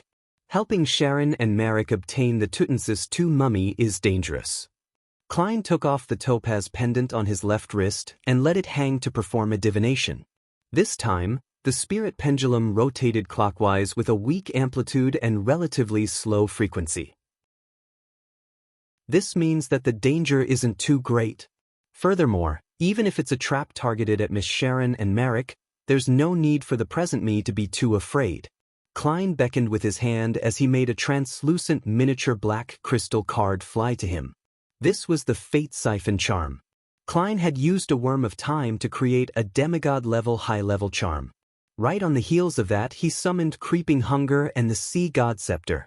Wearing the former, he picked up the latter and recorded Lightning Storm and Hurricane. The mutated and upgraded Creeping Hunger could use Mr. X's soul and characteristic to record 2 demigod-level Beyonder powers that didn't exceed Sequence 3. With this, Klein no longer needed to borrow Lamino's travels anymore. Furthermore, it was more convenient. After all, flipping a spellbook affected his use of Death Knell and the Fate Siphon charm, unless he grew another 2 hands. After making his preparations, Klein returned to the real world, pulled out a piece of paper and wrote simply, exact time, location and plan. At 1 a.m., Leonard, who had slept 2 hours, woke up energetically. He prepared to leave 7 Pinster Street and head for the St. Samuel Cathedral's basement. Just as he stepped out the door, he suddenly had his spiritual intuition trigger before he subconsciously cast his gaze to the side. A look of puzzlement flashed in his eyes as he walked over and opened the mailbox. During dinner, he had cleared the newspapers, bills, and letters inside. Typically, there wouldn't be any items in the mailbox until daybreak. After all, the mailman would have clocked off work and returned home. However, at this moment, there was a thin letter waiting silently at the bottom of the mailbox. "Old man, you didn't inform me of a new letter," Leonard said softly as he picked up the letter. The slightly aged voice in his mind replied, "The person didn't enter." Leonard knew that Old Man's senses were limited to his body. Hence, he didn't speak further. He tore open the envelope and took out the letter, flicking it flat. The letter was mostly empty with just one short line. "Amon has arrived." Amon has arrived. Leonard's pupils dilated immediately. At the same time, he heard the parasite in him gasp for the first time. Chapter 877. Who's trapped towards Amon? Leonard didn't have a strong, direct impression of him. All he knew was that it was the most feared enemy of the parasite in his body. He was the culprit that left this mysterious and powerful old man injured to this day. Therefore, he quickly calmed down and asked with a suppressed voice, "What do we do now?" In his mind, the slightly aged voice sounded after 3 seconds. The one that came probably isn't Amon's actual body but one of his avatars. Indeed, Blasphemer Amon is an angel, and probably a Sequence 1 angel. After all, Old Man is suspected to be a grounded angel. As Leonard absorbed the information to verify his theories, he listened to Palez Zorost continue. If Amon's actual body appears in Backlund, it might very well cause a deity's descent. A deity's descent? How many years has it been since something like this happened? Since the 5th epoch, occurrences like these were legends that were recorded in the internal canon. They had never publicly happened before. Could this mean that, even among Sequence 1s, Amon is one of the most powerful existences? It's no wonder he is called a blasphemer. In just a few words, Leonard came to realize how terrifying the angel named Amon was. Standing in front of the mailbox, his thoughts wandered when he suddenly had an idea. He hurriedly suppressed his voice and said, "Since Amon has such importance placed on him by the deities, shouldn't we try to find a way to inform the church of the news of his appearance in Backlund?" From Leonard's point of view, the Church of Evernight and Storm, which was born in an earlier epoch and existed through the entire fourth epoch, had rich experience in resisting angels. They were the best choice at dealing with Amon. In his mind, Pallas Zoros chortled. It's useless. It might even be something Amon wishes to accomplish. To him, it's just a loss of an avatar. It will just waste a bit of his strength but not deal him any actual harm. And he can use the death of his avatar to see the corresponding changes in fate. From that, he will be able to see the source of the stir or the creation of the waves. Although this doesn't allow him to directly lock onto you and me, he will be able to greatly reduce the circle, creating the conditions for his actual body to deal a lethal blow. Besides, do you think there will only be one avatar of Amon in Backlund? Based on his habits and style, he might only have one avatar that he doesn't hide, but in fact, surrounding this beacon are several, dozens, or even more than 100 avatars. When we attempt to eliminate the one that's out in the open, it might very well be the case that a few, dozens, or more than 100 Amons will appear from every spot. He could be a passerby, a bird on the roof, an ant on the ground, and he could also be an insect in wooden logs, microbes in the air. One who isn't a demigod wouldn't notice it even if his avatar invades their bodies. As he listened to Old Man's detailed description, Leonard felt a chill run through his back. He suddenly had a feeling that the surrounding air was filled with countless Amons. "You're afraid now?" Pallas Zoros chuckled. "If you understand how Amon can steal away your fate without showing any anomalies, you will be even more terrified." "What do you mean by stealing away my fate?" Leonard asked, feeling wary and puzzled. Pallas' old voice sighed. "It will follow you back. Then, you'll discover that your parents will be making him their son. Your wife will view him as her husband. Your child will treat him as their father. Your friends, everyone you know, will treat him as you. And you will be the unlucky one. You will lose all connection with the real world and slowly die." Would such a theft be permanent? Leonard couldn't help but draw a gasp. Pallas Zoros sniggered. "Before a thief is caught, will he volunteer to return what he stole? Unless he has had enough fun with it." Leonard instantly fell silent. He felt that an enemy at Amon's level was no longer someone one could defend themselves against but was completely unfathomable. After a few seconds he asked, hardly being able to hide his hoarse voice, "Then what do we do?" He didn't share his own thoughts because they were most likely unpragmatic. Pallas Zoros fell silent for a moment before saying, "Let's watch and see." Inside the Bravehearts bar, Merrick was waiting at billiard room 3 according to the agreement. Since Sherlock Moriarty had agreed to provide help, discussing the operation's details face-to-face was necessary. It wasn't something that could be figured out via an exchange of letters. Guzzling down a mouthful of beer, Merrick raised his hand to comb his hair. His pale face was drained of the color of blood. The demented look on his face was a lot less than before. At this moment, his heart stirred. He looked up to the side and saw a figure in a top hat and formal suit outlined quickly. It was none other than Sherlock Moriarty. Teleport? Merrick's heart palpitated as his pupils constricted. He instinctively raised his level of wariness. This wasn't because he didn't trust Sherlock Moriarty, but a natural reaction for a creature when facing a higher existence on the food chain. At the same time, he noticed through the corner of his eye that Sharon's doll-like figure had appeared on the high stool. Klein pressed down his hat and bowed at the two. He said with a smile, "What I'm most concerned about is the amount of intel you have. If there's sufficient intel, the chances of success will be higher and the risks lower. Let me raise a simple example. Do you believe that Tutansis II's mummy doesn't have any problems? Can you confirm which coffin it is in?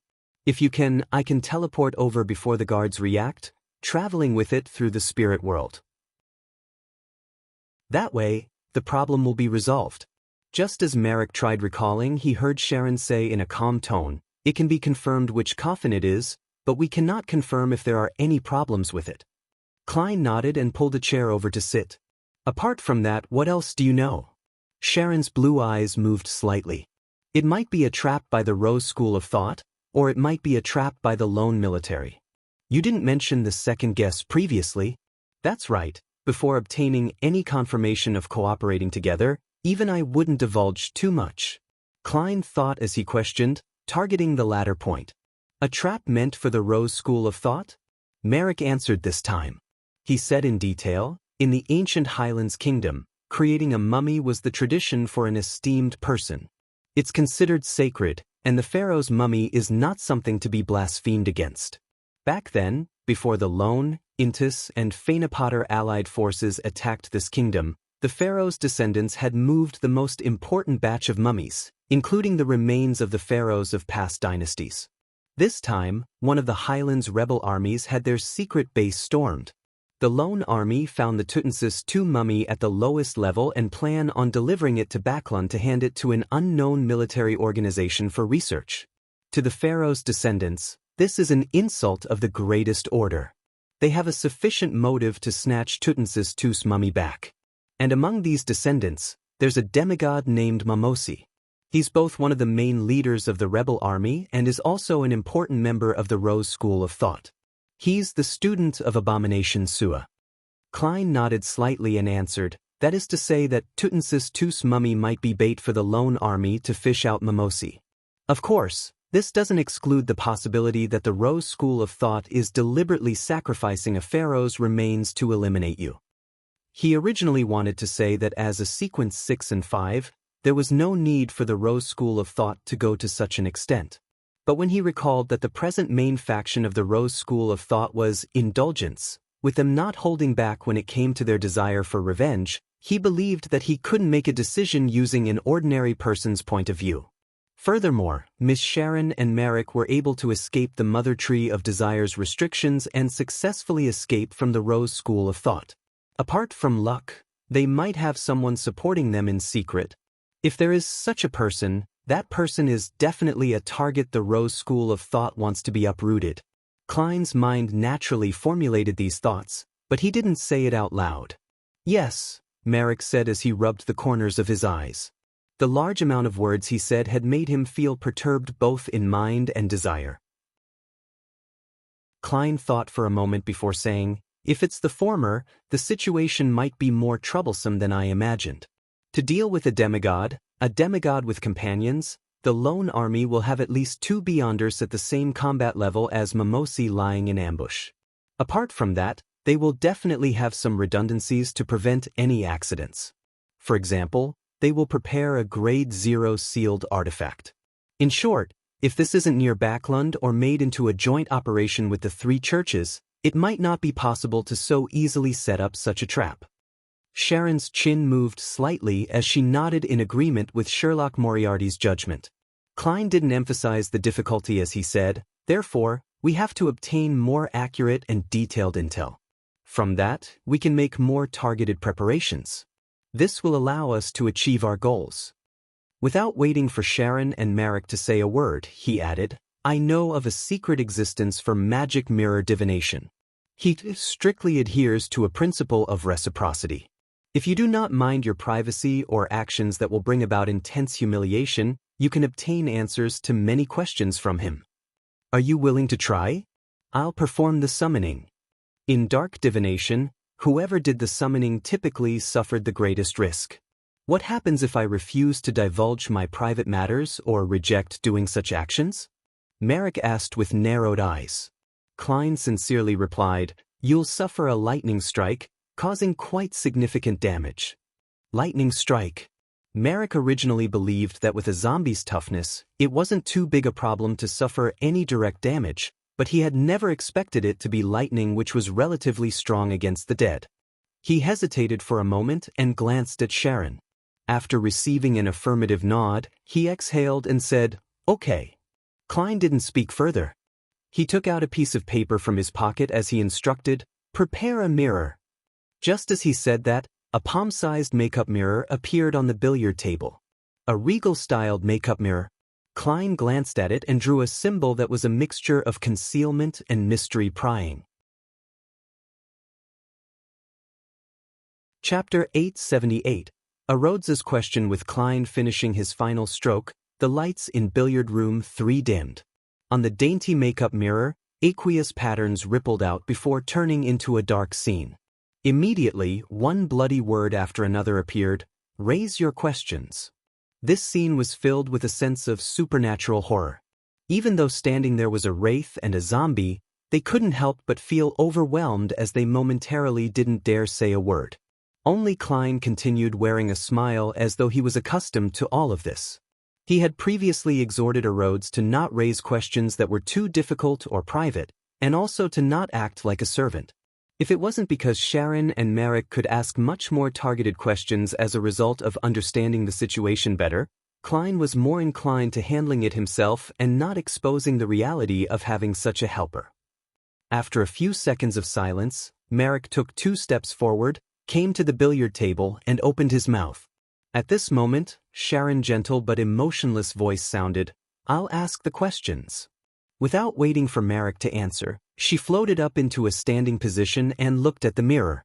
Is the Tutmosis II mummy a trap that the lone military set up to target the Rose school of thought?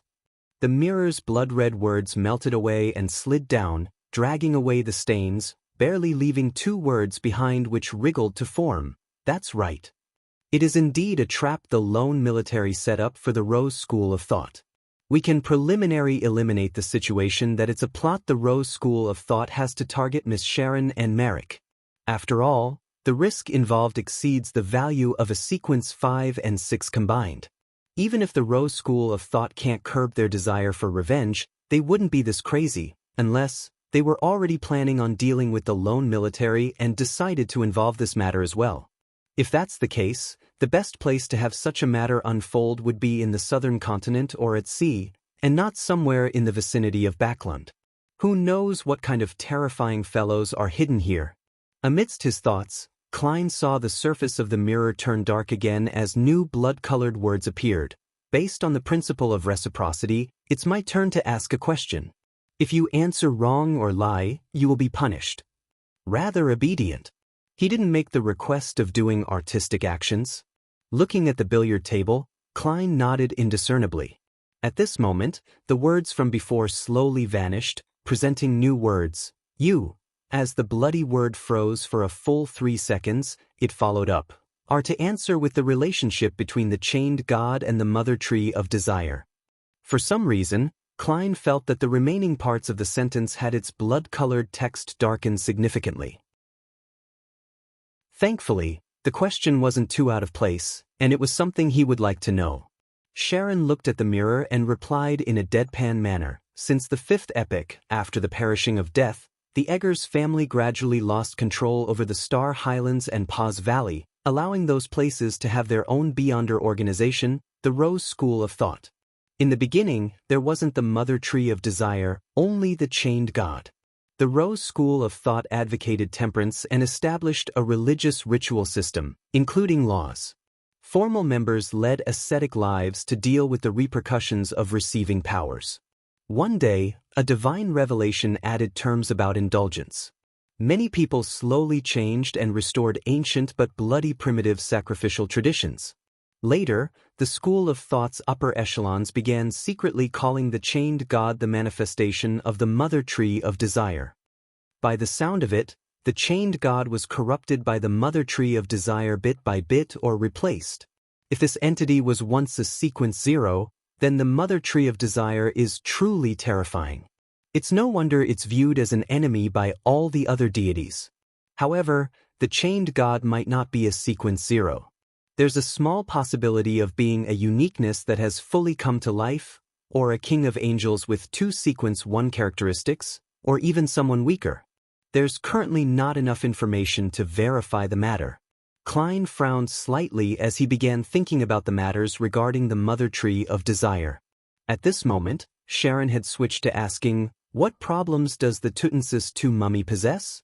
On the mirror's surface, the blood-red text squirmed and changed into a complete sentence. It's filled with hexes, a manifestation of hexes. It has the possibility of automatically becoming a zombie.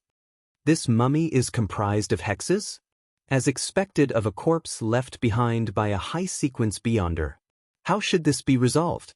Klein turned to look at Sharon and Marek and discovered that they were sufficiently calm without any hint of surprise, as though they already knew that. And this also meant that they had the means to resolve the matter. Of course, Sharon didn't have much of an expression regardless of the matter. She was as calm as she always was. After Rhodes answered, it followed the principle of reciprocity and raised its question, "You have been trying hard to increase your sequence. Why do you do so?" This time, it had used the same bloody text as the opening, but the words that followed after a few seconds didn't appear that bright. Does this mean that Rhodes is hesitating and struggling, resisting its own urges? On the one hand, it finds it difficult to curb its wishes to raise difficult-to-answer questions, but on the other hand, it's taking my instructions into considerations and thus holding back? Klein thought in amusement. Sharon stood there in silence before gently moving her lips. In the beginning, it was to not be bullied by others. Now, it's to have the strength to protect myself and my companions and revenge, as well as spread the principle of temperance. If everyone can temper their desires, to not have wars and killing, there will be less misery. Klein was surprised by what he heard. His impression of Sharon was that she was a woman of few words. It wasn't that she couldn't say that many words, but that even if she had much to say, she held back greatly and didn't provide any additional descriptions. For example, in her answer to the first question, she had simply recounted the situation, and although she appeared to say a lot, she hadn't said one word more or anything subjective. The words she added towards the end was a relatively talkative act based on her character. This is something that's been on her mind, a point of view that she has been repressing for a very long time? Klein suddenly imagined the chaotic reality of the wars in the southern continent. They were lands with plenty of slavery. There were batches of people from the lower class who died of hunger and sickness. There were constant wars and live sacrifices. If I were born in the southern continent and could live to this point, I'll definitely wish for world peace and happiness to the people. Speaking of which, Miss Sharon and Marek do not look like they are of southern continent descent. That's right, before death perished, passage between the northern and southern continent was allowed. Also, Sharon mentioned revenge. That word was said without conviction, as though she doesn't hold out hope for it. Or does she not have that strong of a desire for it? Klein sighed silently as he watched Sharon raise detail after detail and answer question after question. After learning of the situation regarding the Tutansis II mummy, Sharon asked again, "Apart from Mimosi, who are the high-sequence beyonders that will appear in this trap?" The mirror surface's aqueous wave rippled and formed a bright light, one that enveloped everything. Nothing else could be seen. With Rhodes's powers, it likely involves an angel or grade 0 sealed artifact. That's why it wasn't able to provide an accurate answer. Klein retracted his gaze and said to Sharon and Marek with a smile, "From the looks of it, it's as I guessed. The lone military has prepared plenty of redundancies." Sharon nodded slightly as she continued staring at the mirror, awaiting the secret existence to raise his question. The blood-colored text squirmed and no longer paused like before. Everything appeared at once. "What are your thoughts regarding your teacher?" "Teacher?" Miss Sharon has a teacher? That's right, as part of the Temperance faction, to not be influenced by the Rose school of thought which had changed internally, and to keep to her original path, someone must have provided her with help. This is also one of the reasons why she and Marek could escape? Enlightened, Klein anticipated Sharon's answer. Sharon pursed her lips. "I respect her. She used her?" Klein nearly couldn't maintain his smile from the shock. Including the Orthodox churches and the various major Beyonder organizations, grounded angels were very rare. There might only be one or two. He originally imagined that Sharon's teacher was a sequence 4 or 3 saint with a peak strength equivalent to C. King John Cotman. To his surprise, she had used her as a pronoun. In Lone, Ancient Faesac, and even Jotun and Elvish, this pronoun was very different from his, her, his. After his shock, Klein suddenly sighed deeply. Miss Sharon's current situation largely implies that her teacher is probably not around. She and Marek escaped perhaps due to the final struggle of the temperance faction within the Rose School of Thought. And to the mother tree of desire, either its corruption or decimation to create a sealed artifact. There will not be any other choices. The mirror turned dark again as the bright red text vanished. After a while, new words appeared again. Continue. I no longer have any questions. Thank you for your help, Sharon curtsied as she said slowly. With her saying that, the mirror returned to normal. The lighting in the billiard room wasn't dim any longer. Sharon looked at Klein and said in a tone without any abnormalities, "We shall forego this matter." Clearly, she also understood the meaning behind the blast of light that appeared during the hidden existence's final answer. Klein shook his head and smiled. There's no need to rush into a decision. Let me ask you a few more things. Perhaps there might still be a chance that doesn't require us to take too much of a risk. At least my divination results say that it's possible. He added silently. What is it? Marek couldn't help but ask. Chapter 879. Dual Purpose. Upon hearing Marek's question, Klein picked up the piece of paper with the symbol that summoned a Rhodes and shook it as he wiped away his smile. He said in all seriousness, "Tell me the detailed process for creating a pharaoh mummy in the ancient Highlands Kingdom." As he said that, the piece of paper was engulfed in scarlet-red flames, turning to ash. Marek glanced at Sharon and replied after some thought. First step, lay it down for 3 to 5 days and use some auxiliary methods to make the Beyonder characteristic naturally seep out and not become a sealed artifact from fusing with any parts of the pharaoh's body. Second step, hold a cleansing ritual. Place the corpse on an altar, pray to the chained god, and hope that half the deceased's spirit remains in the body. This won't affect the return of the Son of God, and it can also allow the created mummy to maintain a long period of spirituality. Third step, using Beyonder powers or actual technology, remove the corpse's brain, innards, and bodily fluids, leaving only the heart. Fourth step, stuff the corpse with perfumes and medicine that's filled with spirituality and completely dehydrate the body. Fifth step, stuff the perfumes and medicine inside again. Arrange some preparations for a ritual on the corpse's surface, then wrap it up in linen bandages before putting it into a sarcophagus. Sixth step, the organs which were handled in a similar manner as the fourth step will be used as materials for the ritual. They will be placed in the 4 corners of the sarcophagus.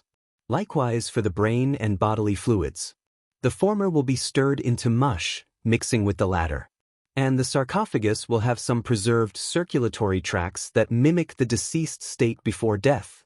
This can gather spirituality from the spirit world and the surroundings, making the pharaoh mummy an ingredient rich in spirituality even after more than a millennium. It can be made into a rather powerful zombie. Sounds like it has nothing to do with enhancing one's ability in that area. I wonder how apothecaries turn such rot into a miracle. Yes, there seems to be a difference in the way Egyptian mummies are made on Earth. The level of mysticism involved is a lot greater. Klein finished listening carefully and quickly analyzed if there was anything that could be used as part of the plan. Regardless, Tutmosis II's mummy is something with extreme research value. Unless it's necessary, no one is willing to destroy it. Klein fell into deep thought for a moment before looking at Sharon, who had returned onto her high stool. He asked with a solemn expression, "What's the furthest distance you can travel with mirror blink?" Sharon sat there and answered without any hesitation, 300 meters. That's far enough, much better than my flaming jump. However, this is expected. After all, a wraith's main trait is to come and go without detection, while flaming jump is just part of a magic show. Not bad. This can be used. Klein couldn't help but inwardly make a poignant remark. Although he once had a wraith marionette, he didn't know the limits of mirror blink, because before it could reach its limit, it would slip out from his control radius. Once that happened, the marionette was equivalent to a dead object. The blink would fail midway.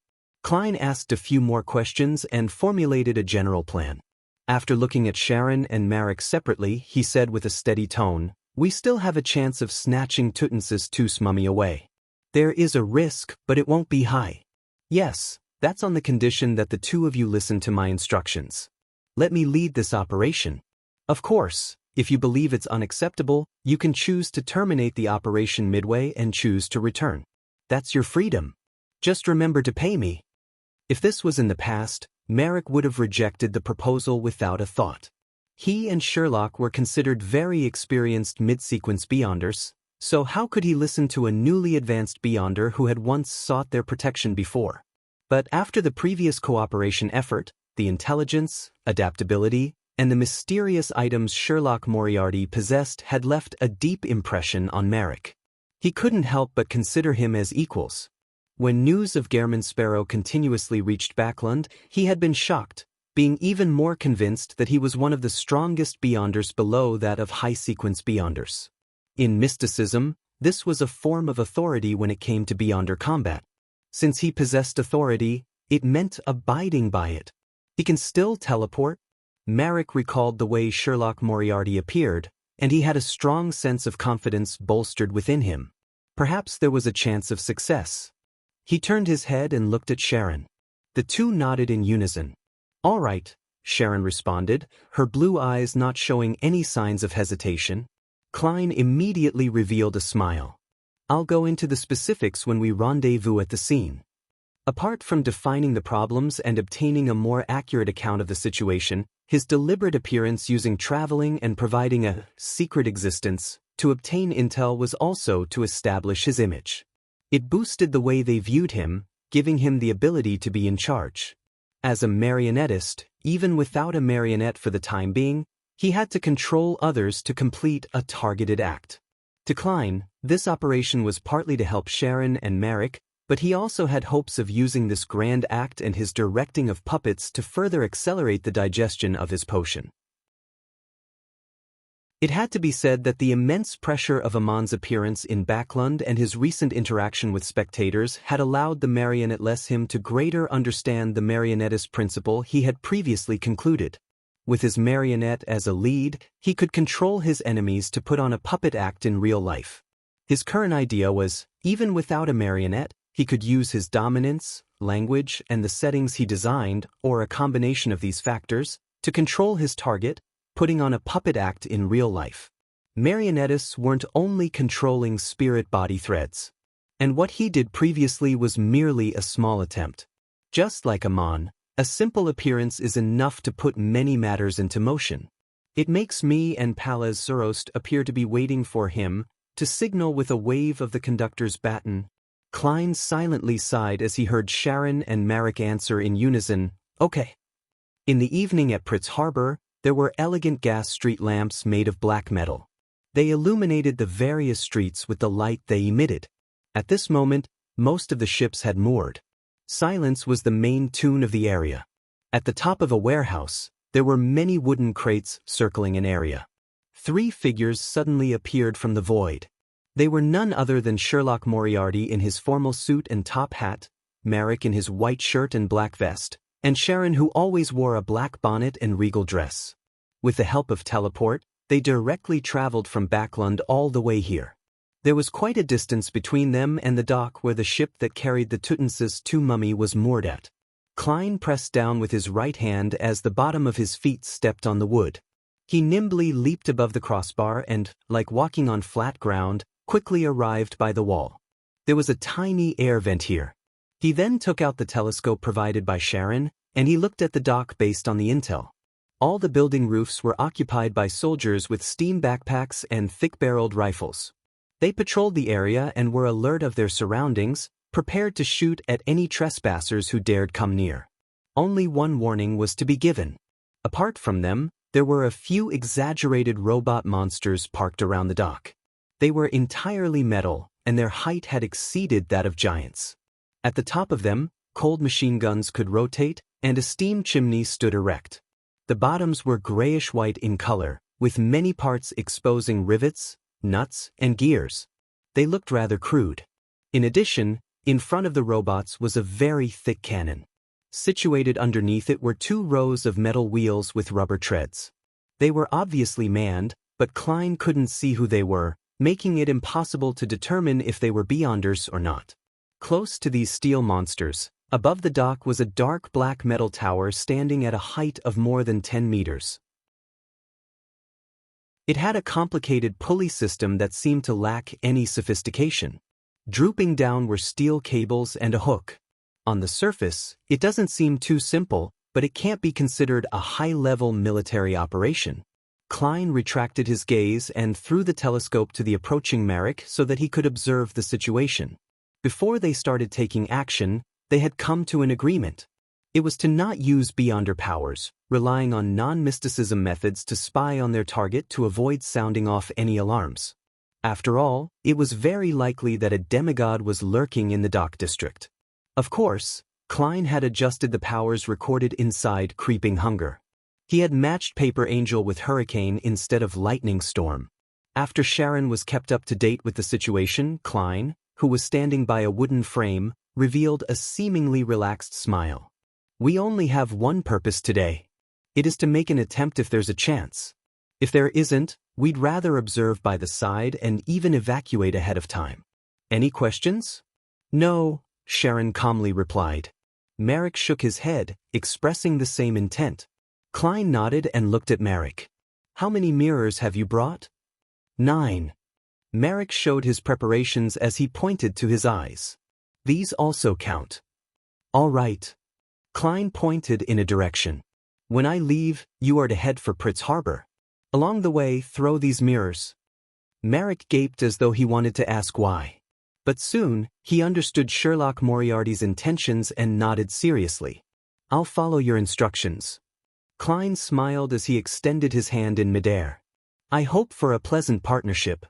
Merrick hesitated for a second before extending his right hand to struck palms with him. After doing this, the tense feelings in him felt relieved for some reason. Klein turned to Sharon, took out an iron cigar case, and passed it to her. "Take this. After receiving my cue, fly towards the lighthouse. Following that, silently count down from 3 before removing the wall of spirituality. During this process, as well as after it's completed, you must not stop flying. Try to fly as irregularly as possible, regardless of the methods employed.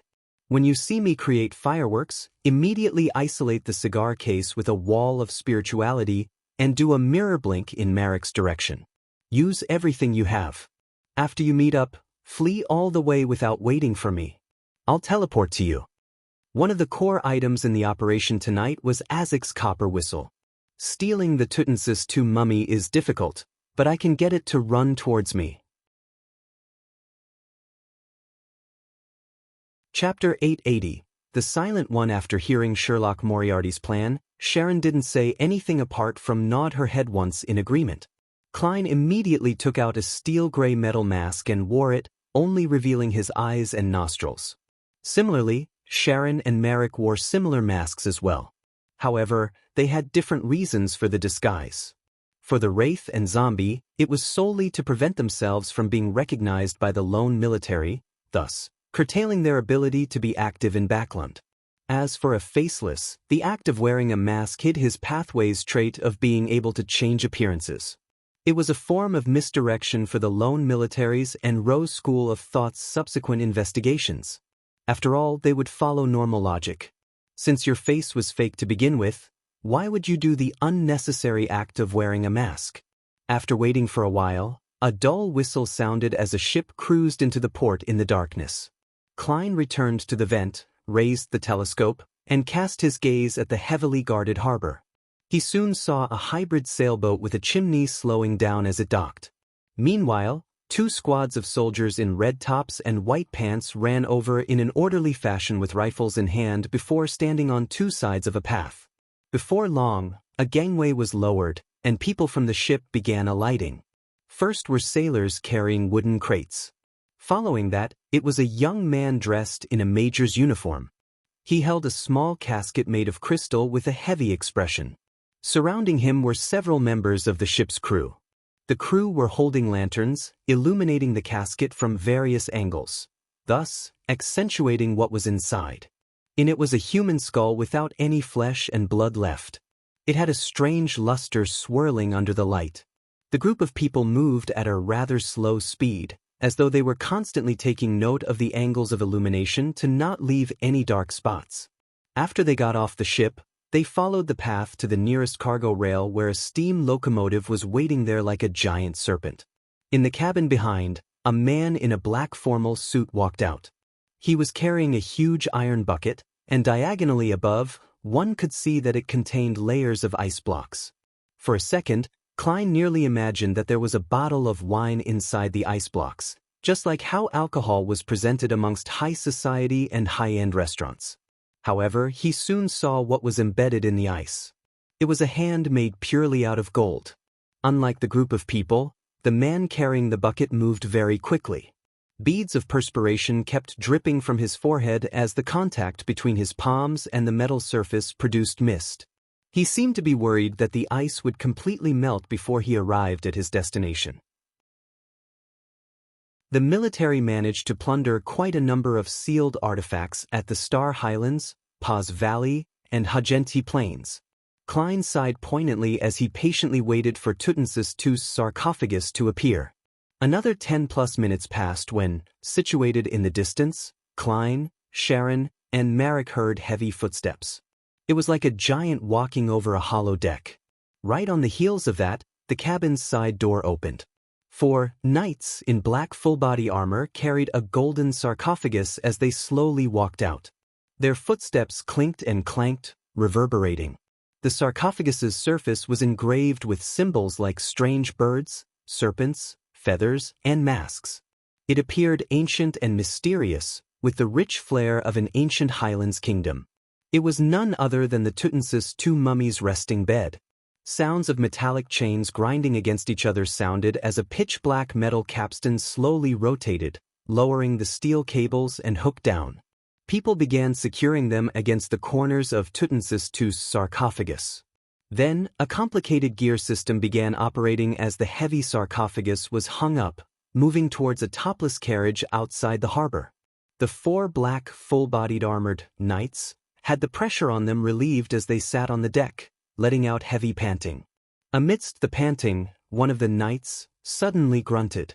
In a crevice of his armor, dark red blood streamed out in increasing amounts. Towards the end, tiny black armored worms began crawling out of it. The knight fell backward, his helmet falling off, revealing mangled flesh and a head whose eye sockets were empty. Countless black armored worms crawled out. The hex. Tutmosis II's mummy is a manifestation of hexes itself. Even when wearing armor with augmented blessings, it's unable to completely avoid being cursed. Klein sighed silently as he cast his gaze to the golden sarcophagus which was being slowly lowered onto the carriage. The carriage outside the harbor didn't have any horses. Standing around the carriage were 4 knights, in the same outfits as the ones before. With the sarcophagus landing, they approached the carriage in preparation to pull it. At this moment, the wheels of the carriage suddenly began spinning as it maintained its balance and began moving towards the side. At that moment, it seemed to come to life. Klein's mind tensed up as his gaze turned intense. Put, put, put. The wheels spun rapidly, slamming into the rocks, logs, and steps on an irregular path. The carriage without any horses dragged the golden sarcophagus as it moved towards an empty spot of the harbor. This scene looked like a scene as described in a horror story. Close to the harbor, a steel monster with a chimney, cannon, and machine gun turned around as a deep voice was heard from the inside without any obstacles. Possession is prohibited here. Just as this was said, the carriage which was moving by itself lost its drive. After drawing out 2 long tracks, it steadily came to a halt. At the same time, a figure wearing a white robe with golden threads was outlined in midair. He had pale yellow curled hair, with his eye sockets clearly recessed. His face was thin to the bone. This was a middle-aged man with mixed heritage from the southern and northern continent. His brown eyes had irrepressible maleficence and madness. His rather thick lips were pierced with dense, patterned golden nails that sealed his mouth. He exuded a sinister and terrifying feeling. According to Sharon's and Marek's description of the characteristics and portrait, Klein instantly recognized him to be an important member of the Rose School of Thought, one of the leaders of the Highlands rebel army, Mimosi, who had the nickname, the Silent One. Just as Mimosi appeared, he cast his gaze to the steel monster that had issued the command. He completely ignored the Tutmosis II sarcophagus that was staying put diagonally beneath him. His previous attempt was apparently to determine the location of the lone military's demigod. In a snap, Mimosi raised his right hand and pulled at the corner of his mouth. The golden nails that pierced through his lips shot out like bullets as they no longer sealed his mouth. Following that, Mimosi opened his mouth. Klein didn't hear any sound, nor did he see any light. He discovered the gigantic steam chariot seemed to warp like it was melting. In a blink of an eye, it had transformed into a goat. A goat with glazed eyes and messy wool. With a spurting sound, blood spewed out of the goat's abdomen as a blob of flesh rolled out. Embedded in it was a white glove and a golden mask. A beam suddenly shot out from the flesh, cleaving through all the chaos and evilness. The squirming flesh and blood began forming a humanoid figure, returning to its original appearance. It was a black-haired, golden-eyed man with a mask. At this moment, Mimosi raised his palm, causing all the guns and cannons that were aiming at him to rise into the sky as they shot into the air. Then he took out a cloth doll. The doll seemed to be made of old cloth. There were obvious stains and specks of blood. Its eyes had been dug out, leaving 2 empty holes. The moment it saw light, its face began transforming. Its target of reference was none other than the demigod from the lone military. Its eye sockets were aimed straight at the man in the golden mask. When the lone military's demigod saw this, he immediately made the ring on his right hand emit a crystalline beam of light as he vanished from his spot, phasing to the back of Mimosi. However, the doll's transformation didn't stop at all. Meanwhile, to the side of Tutmosis II's sarcophagus, the space around it warped as a translucent mouth spanning more than 10 meters was outlined. The mouth suddenly opened and sucked in, creating a terrifying gale that swept up the sarcophagus and the carriage together. It was suspected to be a spirit world creature. It was about to devour the Tutmosis II mummy's sarcophagus. Suddenly, the bullets and cannonballs that shot into the air turned brilliant as they gathered together, transforming into a grand sea of light that inundated everything. Klein felt a stabbing pain in his eyes, and even though he closed them in time, tears still flowed down. 2 seconds later, he opened his eyes again and saw the spirit world creature that was only a gigantic mouth had disappeared. Tutmosis II's golden sarcophagus remained sitting silently on the other carriage. Mimosi's figure had blinked away to the other end of the harbor thanks to a metallic surface. The dirty doll in his hand had been restored to its original form while the masked golden-eyed man did a short-distance teleport as he engaged in tight pursuit. And the spot where the two were originally standing, a female figure in a black evening gown appeared. She too was wearing a golden mask, and on her head was a crown folded from thorns. On the crown, pure light quickly swirled, amassing an ocean. However, it was in a dim state. At this moment, Klein saw a hand wearing a black glove. It was hidden in the shadows, reaching out as it grabbed at the sarcophagus where Tutmosis II's mummy was stored. The sarcophagus suddenly vanished, appearing right in front of the palm. The Rose School of Thought hadn't sent 1 demigod, but 2. Furthermore, they brought with them a sealed artifact from the Marauder pathway. Upon seeing this, Klein immediately turned his head and shouted to Marek, "Run!" Marek had been awaiting his orders, so he leaped up the moment he heard that, rushing out of the warehouse as he dashed fervently out of the harbor. Klein immediately turned around and yelled out to Sharon, "Begin!" Sharon didn't hesitate as well. Holding the iron cigar case, she flew towards the lighthouse. As a wraith, the walls and obstacles along the way were non-existent. The commotion she and Marek created had probably been detected, but as it was far from the harbor and far from the battlefield, no one paid attention or bothered. Klein quickly retracted his gaze, extended his left hand, and aimed his palm at the ventilation hole, right where Tutmosis II's golden sarcophagus was. In less than a second, a blurry book materialized before him as an ethereal, distant chant sounded in his ears. "I came, I saw, I record." The pages flipped before landing on one page. Hurricane. This was a demigod level beyonder power that had a wide area of effect. Chapter 881. A play. The Rose School of Thought demigod, who was hiding in the shadows, wore a hooded black robe and a golden mask with red and black patterns smeared across it. His figure couldn't be made out, but he was definitely not short, standing at a height of 1.8 meters. He used the Marauder Pathways sealed artifact to steal Tutmosis II's sarcophagus, placing it before him. Immediately, his body phased away and drew out an extended form as though he had turned into a thick, long and soft rope. This transparent and nearly ethereal rope quickly bound the heavy sarcophagus in a bid to bring it into the spirit world. At this moment, a strong gust of wind sounded in the Rose School of Thought demigod's ears. They clashed in the air, forming an explosive-like stir. Boom! Tutmosis II's golden sarcophagus was sent flying as the transparent rope around it unfurled, shrinking back into a humanoid form.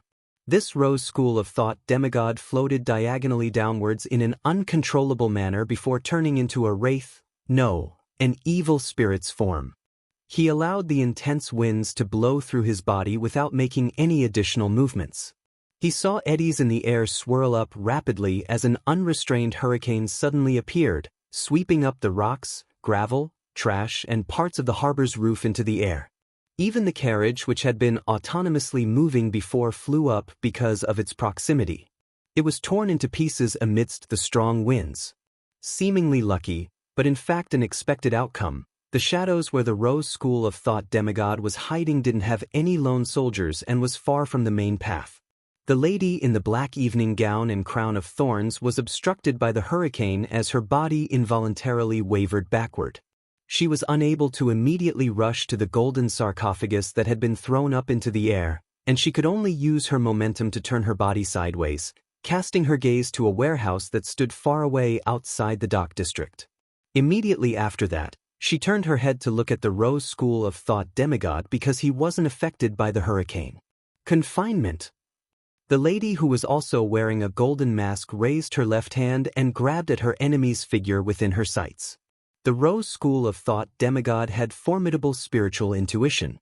As he sensed the danger with the help of his spiritual intuition, he did a mirror blink ahead of time, leaping onto a piece of glass about 80 meters away. At this moment, the hurricane seemed to stabilize itself and rapidly calmed down. Put, put, put. The items that had been swept up fell to the ground, including the golden sarcophagus that contained Tutmosis II. Bang! It slammed open a crater as it completely broke apart after suffering the wrath of the hurricane. The lid at the top flew up, scattering the gold and gems that were sealed in the top 2 layers of the sarcophagus as burial items. Then, the lower level of the sarcophagus tumbled a few times, dropping golden boxes and jade containers that stored the desiccated organs. A corpse that was bound in yellowish-brown cloth tumbled out.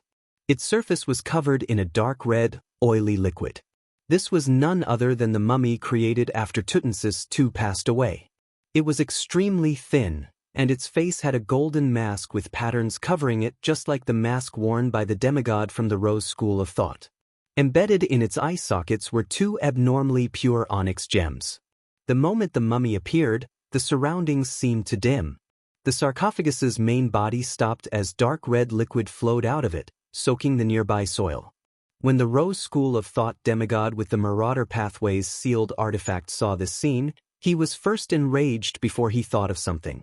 The look in his eyes turned into pleasant surprise. His figure vanished from the glass fragment, phasing into the 2 onyx eyeballs of Tutmosis II. Then he possessed the mummy and attempted to pull it into the spirit world. Suddenly, he sensed that the mummy in his evil spirit vision had vanished. Simultaneously, the Tutmosis II mummy with a slanted golden crown on its head suddenly bounced up, turning its onyx-embedded face towards the only lighthouse in Pritz Harbor. This pharaoh, which had been dead for centuries, produced an inhuman cry from its throat. Bound with yellowish-brown bandages, it freed its shriveled leg, strode, and ran off. It seemed to be running towards freedom, but it had forgotten one thing. It was just a corpse. It should be lying down in silence. Tut, tut, tut. The Tutmosis II mummy finished accelerating just as it began. Upon seeing this, the lady with the crown of thorns raised her right palm and aimed at the mutated mummy. All the dead will receive their eternal peace, she said a few words in ancient Hermes. Bang! The Tutmosis II mummy exerted strength in its legs as it leaped up, jumping into another direction, escaping the region that would make it enjoy its eternal rest, doing so in a way that didn't adhere to a zombie's agility. Further away, the black-haired, golden-eyed man, who was pursuing Mimosi, narrowed his eyes as his ring once again emitted a crystalline beam of light. His figure teleported in front of the mummy as he attempted to stop the deceased from moving away. However, Tutmosis II changed directions once again, charging out from a different angle. It kept changing its direction, as though its goal was to approach the lighthouse by following an irregular route. Mimosi's heart stirred as his body suddenly vanished, flashing onto a piece of glass not far from the mummy. He used this as a springboard and finally appeared in the two onyx in Tutmosis II's eye sockets. Although the lone military's demigod had restricted possession, the Highlands Kingdom's pharaoh was no ordinary item. It had some spirituality remaining. Seeing his partner succeed, the demigod with the Marauder Pathway sealed artifact didn't hesitate to extend his black-gloved left hand, aimed it at the lady in the evening gown, and gripped his hand into a fist before turning it half a circle. The lady immediately felt her thoughts go adrift for a second. Following that, she was bound tightly by her own gown. Almost at the same time, the lone soldier far away on the warehouse rooftops found it difficult to control their rifles as they aimed in her direction and pulled their triggers. Bam, bam, bam. The steel monsters with thick cannons also unleashed their cannonballs at the lady. The golden-eyed demigod didn't attempt to save his partner. Instead, he looked at Tutmosis II's mummy, which had come to a stop because of Mimosi's possession. He gripped his right hand into a fist and waved it abruptly. Execution! A look of joy flashed past his eyes because it didn't matter if the mummy died again, but Mimosi couldn't afford that. Elsewhere, just as the bullets and cannonballs were to hit the lady, they suddenly slowed down as though they had sunken into a quagmire formed of air. They were repelled by a power that stemmed from laws. On the lady's head, the crown of thorns lit up suddenly, using up more than half of the accumulated ocean of light. The hooded Rose School of Thought demigod immediately discovered this as he vanished from a location far away from it, as though he was fundamentally wiped away. This also meant that he had arrived in front of the lady and saw her raise her right hand. Gathered within her right hand was pure condensed light. They transformed into a blazing spear that had two pure white wings sweep out at its tip, enveloping the spearhead like an angel's embrace. The Rose School of Thought demigod's eyes widened immediately as he heard the footsteps of death. He attempted to use mirror blink to leap away, but he found that his surroundings were sealed by the pure white wings. An intense sense of fear surged within him and inundated his reason, making him abandon his resistance towards his roots to his being and strength. At this moment, a shrieking wail sounded as the lady's eyes temporarily turned turbid. The blazing spear in her right hand deviated to the side as she failed to maintain its stability. It collapsed into a gorgeous blast of light as it was swept up in the air like a hurricane. And in the vicinity of the Tutmosis II mummy, Mimosi had stopped his possession. Beside him, a dirty doll fell to the ground. The doll's chest had a tear that nearly penetrated it. It stood up and its eyeless face seemed to come to life, turning abnormally warped and gruesome. It continuously wailed with a shrieking tone, causing the nearby lone golden-eyed demigod to feel an invisible hand grabbing at his neck as he kicked and struggled in midair.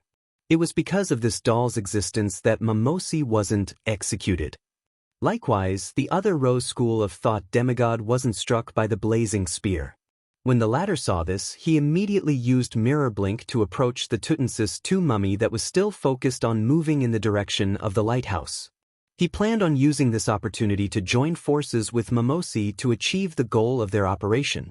At this moment, the lady in the evening gown erased the distance, appearing directly above them. The crown of thorns on her head emitted the purest of light. She pressed down with her right hand and said, "This place will have the mysterious weakened and the real strengthened." Just as she said that, the blood-stained doll immediately lost its expression and stopped shrieking. The golden-eyed demigod from the lone military finally had a chance to catch a breather. He forcefully pulled away the hexed hand that was grappling his throat. From that moment, their demigod powers rapidly declined as attacks that stemmed from reality were rapidly boosted. This also meant that the lone soldiers at the top of the warehouse and the steam chariot that was slowly approaching on its treads were the victors in this battle. To the lone army, this was a situation where their advantage was extremely amplified. Mimosi and the other Rose school of thought demigod immediately reacted. One of them tried to possess the mummy, while the other attempted to pick up the eyeless doll. They planned on escaping before their strength decreased to a certain threshold. Of course, the lady with the evening gown and the golden-eyed demigod couldn't allow the enemy to do as they wished, but just as they were about to take action, a light streaked into the sky and exploded into dreamy fireworks.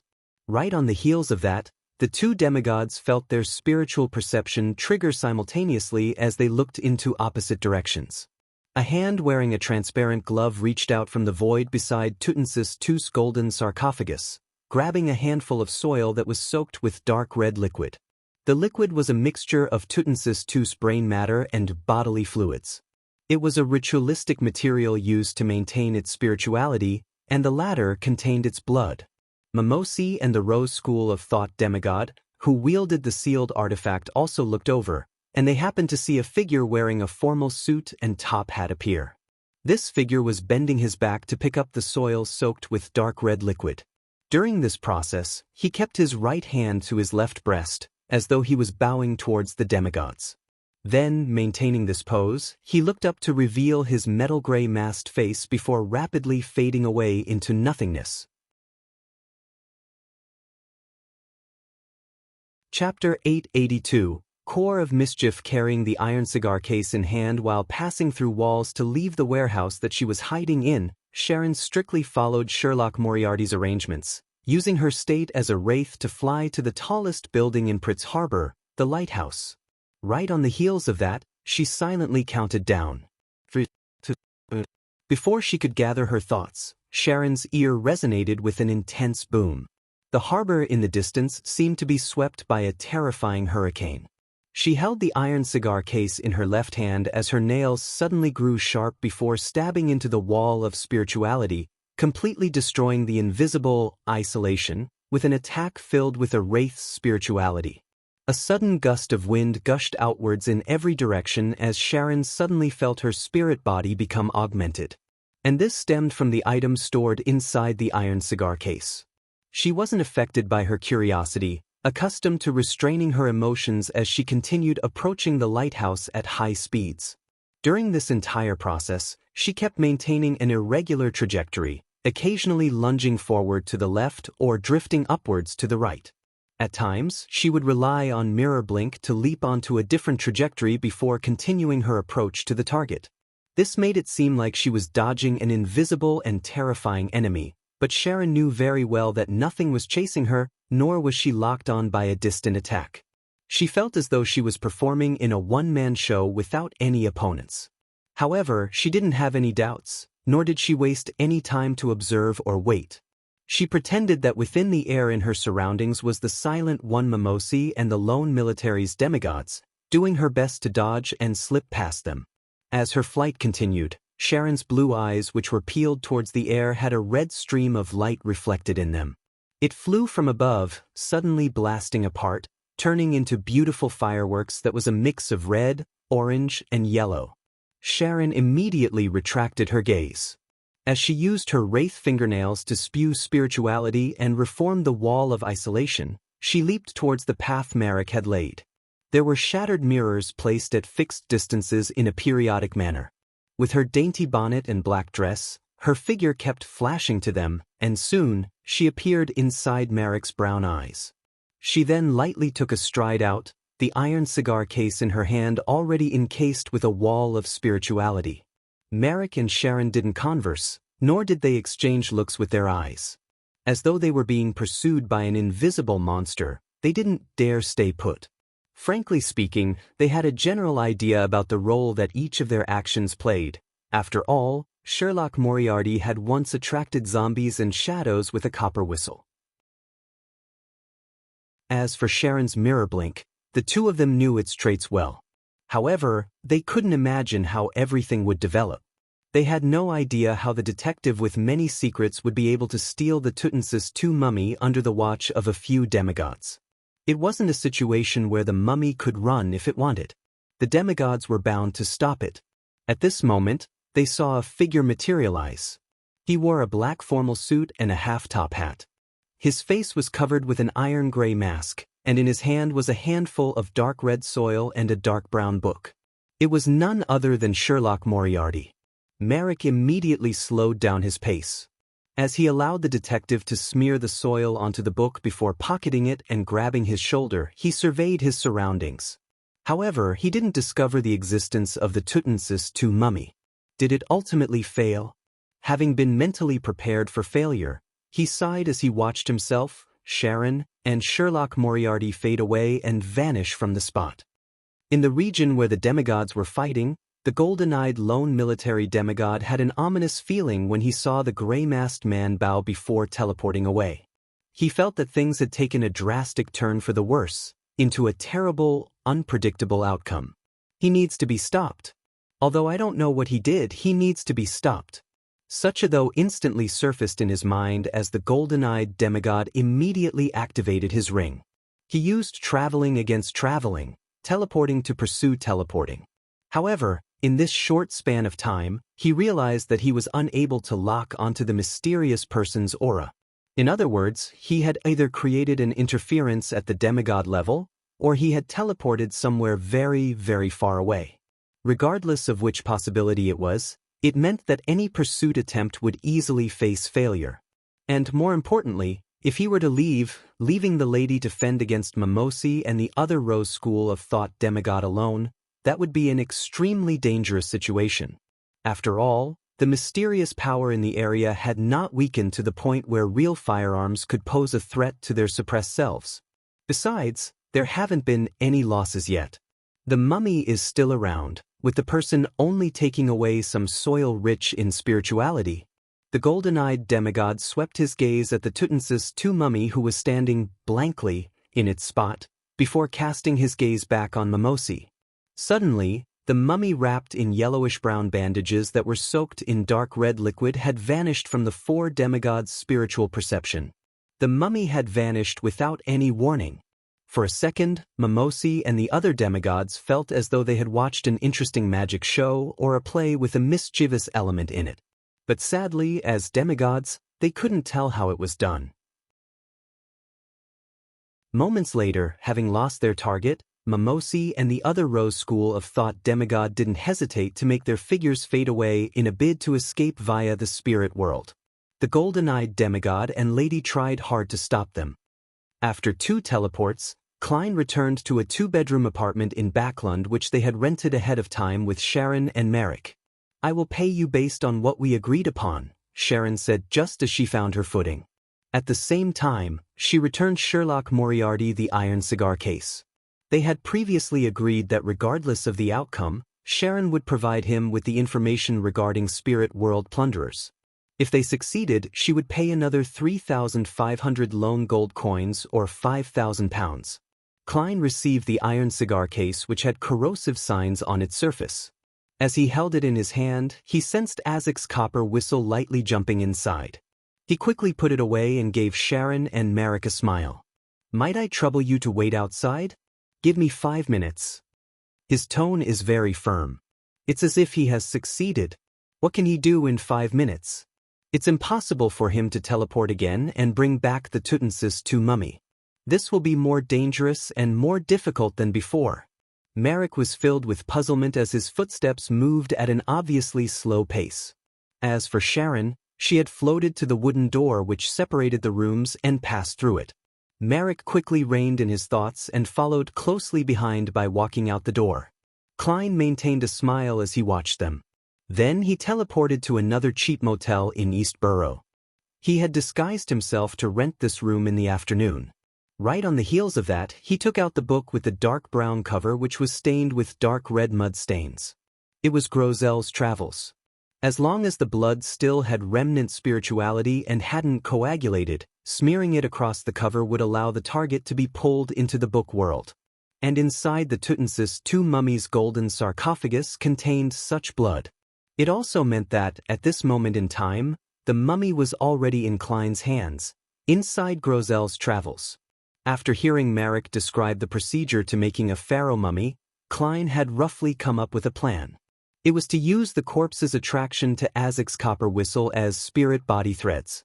He then controlled the mummy and used this marionette to lead the demigods away from the vicinity of the sarcophagus. He did this so that he could teleport over to retrieve the blood and create the necessary conditions. He had never thought of directly taking the mummy away or getting it to run out of the harbor successfully. It wasn't pragmatic to think that, as it would involve directly facing the attacks from the demigods. And even if he, Marek, and Sharon were together, it was still beyond their capabilities. It might not even work even if he spent a large sum of money to summon Miss Messenger Rionette Tinker. Therefore, despite Azek's copper whistle and the mummy's reanimation appearing to be the goal and plan, it was in fact simply a method to manipulate and misdirect. This allowed the other actors to ignore the situation of the golden sarcophagus. This was a plot that even demigods couldn't fend off. This was because they were protecting the mummy and not the sarcophagus. They were targeting the high-sequence beyonders from the Rose School of Thought, and not 3 people who were loitering around in the distance with unknown goals. Klein's plan wasn't a plan that was highly interdependent. It was amazingly light and lean while still allowing the plan to be carried out even if there was a tiny accident. He had very few parameters he needed to take into account. As long as the hurricane successfully toppled the sarcophagus, as long as Sharon followed his instructions and moved in an irregular trajectory, and as long as the military didn't have the manpower to easily finish off the Rose School of Thought demigods, all he needed was to wait for an opportunity to appear. After the demigods left the vicinity of the sarcophagus and that the mummy wasn't possessed by the evil spirit, all he needed to do was teleport over and retrieve something that was soaked in the liquid before escaping. This didn't need him to worry about the exact developments of the demigod battle. He didn't care who gained the upper hand or was injured. He also didn't need the Tutmosis II mummy to run a certain distance to consider it a victory. As long as it started moving and became difficult to be caught, there wasn't any problem. Towards the end, his bow was partly to make it easy to scoop up the soil as a curtain call, and also partly to press Grozel's travels to his chest. If any accidents happened, he could immediately pull it out and use it as a shield. It was precisely because of this that Klein could smear the blood-soaked soil across the cover just as he teleported. Everything ran as expected. The directing was quite a success. As Klein reflected over the matter, he felt his potion's digestion accelerate. He didn't delay as he quickly set up a ritual. He sacrificed Grozel's travels above the gray fog, and then in his spirit body state he brought Creeping Hunger, Azek's copper whistle, the Soul Assurer's Beyonder characteristic, and Sharon's anti-hex golden bead into the book world. Chapter 883. Demigod's Appraisal in the Book World. Just as Klein appeared in the city outskirts, he immediately took out remnant parts of the dark red soil and picked up a withered branch. Using rod divination, he found the Tutmosis II mummy. He was worried that this manifestation of hexes would harm the residents here. Although the book world didn't have any lack of Sequence 5 Beyonders, and the Tutmosis II mummy remained in a muddled state having lost the stimulus from Azek's copper whistle, it was still a demigod when it was alive. The hexes that its corpse produced after his death were bound to be extraordinary. Even Klein himself didn't dare approach it if not for the anti-hex golden bead that Sharon had given him. Of course, Klein had also weighed the consequences before deciding on using Grozel's travels to steal the mummy. His previous experiences and the encounters of others had proven one thing: outsiders would not directly appear before the natives when they entered the book world. It required exploration before any contact was made. This was especially so for the first time. Therefore, Klein believed that the mummy was likely left somewhere uninhabited. And with this zombie's condition, it was likely to be engaging in a random walk. It would be difficult for it to explore in different directions autonomously like humans, elves, or giants. This also meant that, as long as he didn't drag it out, it wasn't likely for there to be any losses. Furthermore, It had only been about 3 minutes since Klein smeared the blood-soaked soil across the book's cover. Following the direction led by raw divination, Klein flew towards a nearby mountain peak. Soon he came to a valley. At this moment, the Tutmosis II mummy wrapped in yellowish-brown bandages and was dyed red from liquids had appeared. It was still wearing the golden mask with patterns across it. Its throat was letting out an inhuman sound as it rushed over with wide strides. The surroundings turned gloomy. At the same time, many incomplete animal carcasses tore away the soil covering them in the valley as they staggered towards Klein. Having his spirit body augmented by Azek's copper whistle, Klein immediately chuckled. What a warm welcome! He unhurriedly threw away the branch and raised a blob of black matter. This was a Soul Assurer's Beyonder characteristic which he had released from the mutated version of Creeping Hunger. At its core was pure shimmering light that looked like a night sky embedded with stars. Invisible waves spread out in a turbulent manner as the surroundings suddenly darkened as though night had fallen at once. The serene and peaceful feeling was accompanied by the fall of starlight. The animal carcasses first turned sluggish before collapsing, returning to their eternal rest. The mummy also slowed down its pace, its motions growing slower and slower. But it didn't lie back down. Directly using a Beyonder characteristic isn't very effective after all. Furthermore, the negative effects are nothing trivial. Klein couldn't help but cover his mouth with his left hand to yawn. He made Creeping Hunger turn pale and become dyed in a gloomy green. It used the power of a zombie to control the deceased in front of him. The two stacked Beyonder effects finally calmed the mummy down. With embedded onyx gems for eyes, it slowly walked to Klein's side and stood there silently as though it was the most professional servant. Unfortunately, it has hexes. From inside his spirit body, Klein immediately took out a golden bead with the styles of the ancient Highlands kingdom. On its surface was deeply engraved bluish-green patterns. It came from Sharon and was specially prepared for the Tutmosis II mummy. It could effectively suppress and put an end to the hexes. Otherwise, how could the wraith dare to cast her sights on the pharaoh mummy? After twiddling the golden bead, Klein made the Tutmosis II mummy open its mouth before stuffing the bead into the mask's gap where the mouth was. In just a few seconds, the gloominess of the surroundings vanished. After doing all of this, he took a step forward and, with his spirit body state, possessed the mummy. Then, without any hesitation, he ended the summoning and returned above the gray fog. This mummy had already become his zombie, allowing him to release it just like he did with his former marionette, Senor. There was no need for him to store it in his body.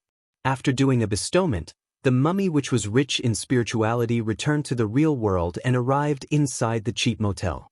After Klein cleaned up the traces, he reached out his right hand, about to grab the mummy's shoulder and teleport back to the two-bedroom apartment where Marek and Sharon were. But after taking a look at the oil-stained yellowish-brown bandages and the dark red liquid on it, Klein silently retracted his right hand and switched to using his gloved left hand. After holding the mummy's shoulder with his left hand, he immediately began to fade, and this effect quickly spread across his body. In just a flash, Klein and the mummy had returned to the apartment from before. He wasn't in a rush to open the door to present it to Sharon and Marek. He took out his golden pocket watch and opened it. Another 36 seconds before it's 5 minutes. Klein made the mummy pull out a chair and sit down leisurely. After a while, he finally heard a knock on the door. "Come on in," Klein replied with a smile as he controlled the mummy to walk over. When the door creaked open, the thin figure with the golden, patterned mask and yellowish-brown bandages was reflected in the duo's eyes.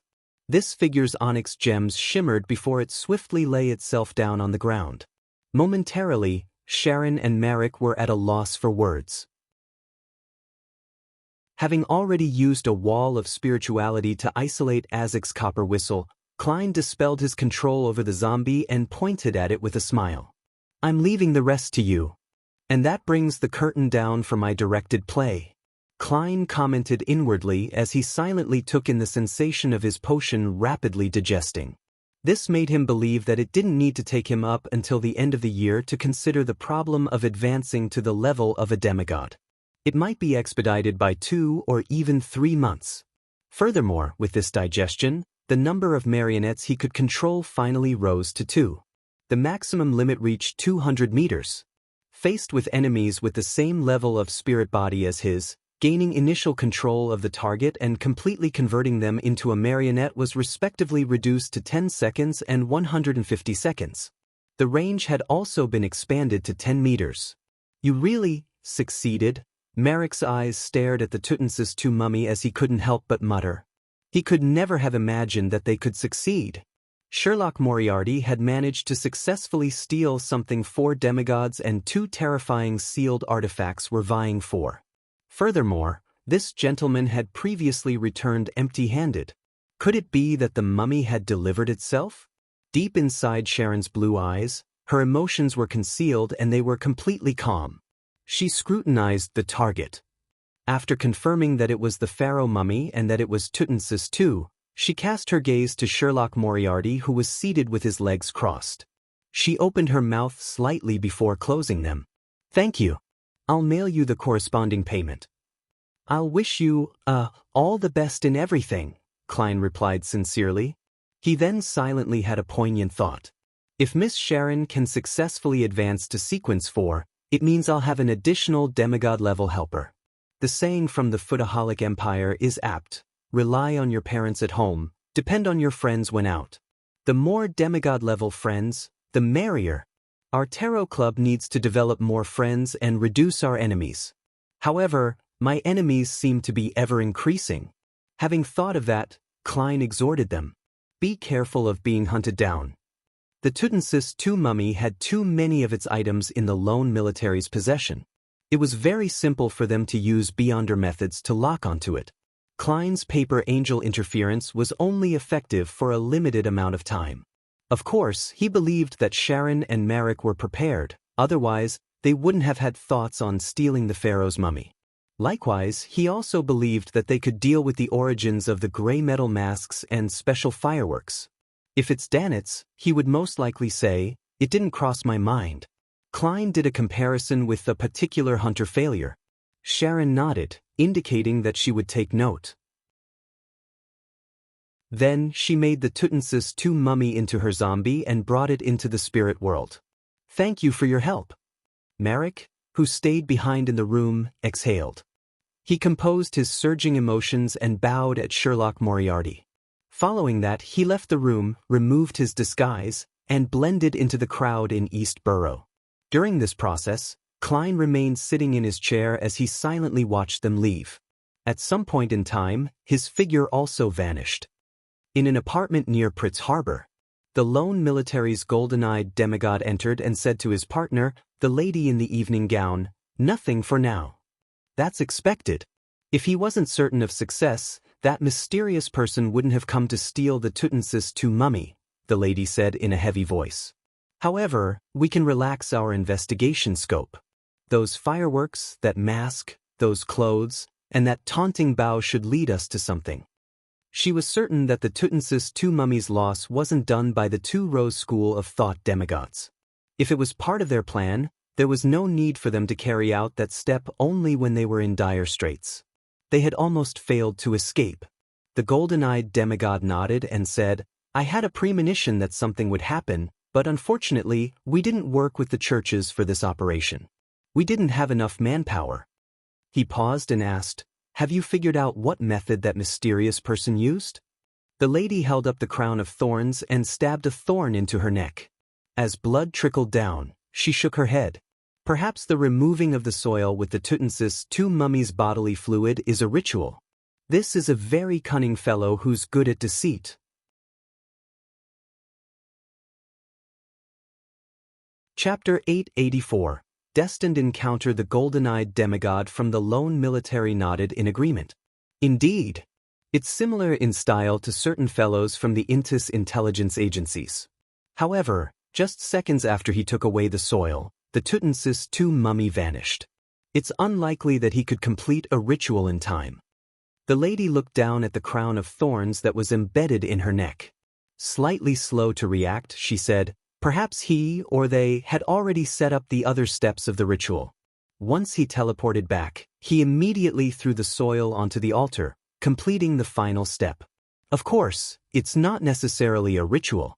It might also be a sealed artifact that achieves a certain effect with the help of bodily fluids. There are too many possibilities for this. Although sealed artifacts' main effects and negative effects mostly adhered to the sequence traits of the 22 pathways, allowing researchers to barely come up with a hypothesis, just like how everyone had different personalities, sealed artifacts were different. Perhaps due to fusing with an object, the environment when formed, the possible existence of a high-level sequence's aura, or a curse from the original owner, these resulted in all kinds of strange traits that made them not viable for testing. No one could imagine ahead of time the different permutations and list them all out. The golden-eyed demigod pulled out a chair and Saturday. This is very difficult to investigate, so we can temporarily not consider it. However, you missed out on a direction for the investigation. Do you still remember that hurricane? It swept up Tutmosis II's sarcophagus, causing the ritualistic items, which is also the bodily fluids, to leak out, and it also caused the mummy to tumble out. This enabled the condition for zombifying it. In short, this established the foundation for the subsequent development, so it can be confirmed that this was done by the mysterious man or his helper. The turbidness in the lady's eyes grew faint as she slowly removed the crown of thorns. Do you mean that, with the Church of Storms in control of the Sailor pathway and the high-sequence formulas and Beyonder characteristics, there won't be many Beyonders or mystical items that can use hurricane? Thus, this is a clue that we can follow to find their trail? The golden-eyed demigod nodded. Also, I remember that not long ago, there was a case in Eastborough. The Aurora Order's Mr. X was assassinated at a gathering he convened himself. Lightning storm and hurricane had been used at the scene. This garnered a lot of attention from the Church of Storms, and they have been constantly looking for clues. To have two hurricanes happen in the same area in a short period of time and not belong to official organizations, this can't be a coincidence. I believe it can be preliminarily determined that there is a connection. The group of people who killed Mr. X and stole the mummy might be one and the same. We need to join forces with the Church of Storms to investigate. The lady lowered the crown of thorns and thought, that's a good angle. Also, from their goals and motives, we can figure out certain things. People who want to use a mummy as a zombie wouldn't take such a high risk by attempting a theft. I suspect that, to those people, the Tutmosis II mummy is something they attach additional importance to. Something that's key to a ritual? The golden-eyed demigod deliberated as he said, from the scene, the one who was carrying something special to attract the mummy was likely a wraith or had the corresponding mystical item. Combining the goals and motive, I have a theory. The lady's heart stirred as she blurted out, members of the temperance faction that escaped from the Rose School of Thought. Yes. The golden-eyed demigod nodded. Although the creation of mummies is influenced by aspects like the faith in death and sun worship, despite the Rose School of Thought occupying a ruling position in the Highlands, Valley, and other places, it hasn't forbidden such burial practices. This implies that mummies are of use to them. Perhaps it's the ritual requirement of one of the sequences. Upon saying this, he chuckled in a self-deprecating tone. There's another possibility. To show off an act. That bunch of people might not really want the mummy. It just happened to satisfy certain conditions, giving them the opportunity to steal. Hence, they did a grand act. To some sequences of particular pathways, this is key to digesting the potion. As a demigod, he was knowledgeable, so he naturally made many connections. The lady deliberated and said in a heavy voice, I suspect that it's not just one possibility but a potpourri of reasons. We shall use this as the foundation for our investigations. Backlund, Sherwood Borough. In a building near the Tussock River.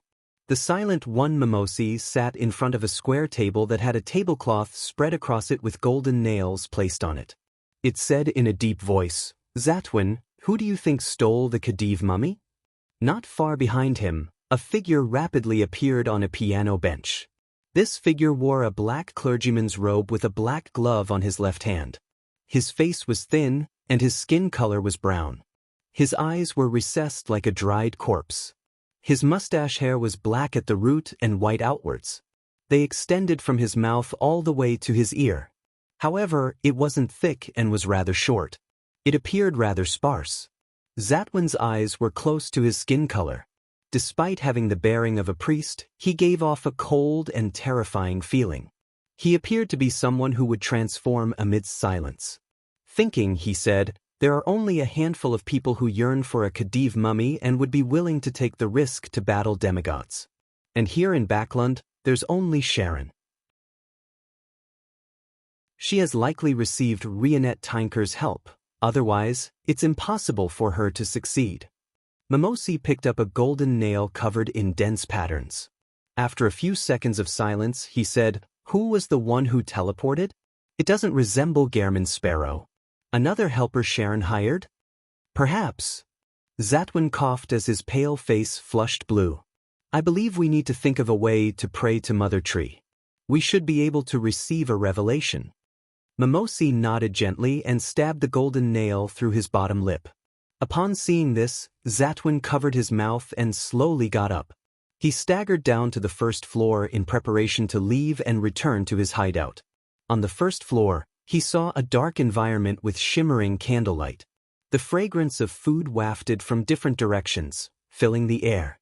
The residential buildings in the nearby area were terraces. Facing the street on the first floor were shops.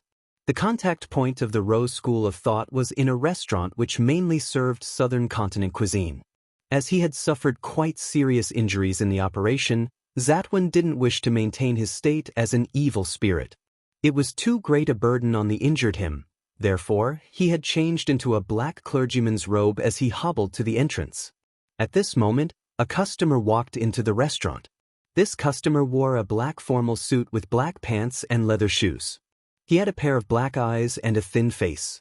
He had a slightly broad forehead as he wore a monocle and a very tall top hat. As he casually glanced around, his gaze landed on Zatwin.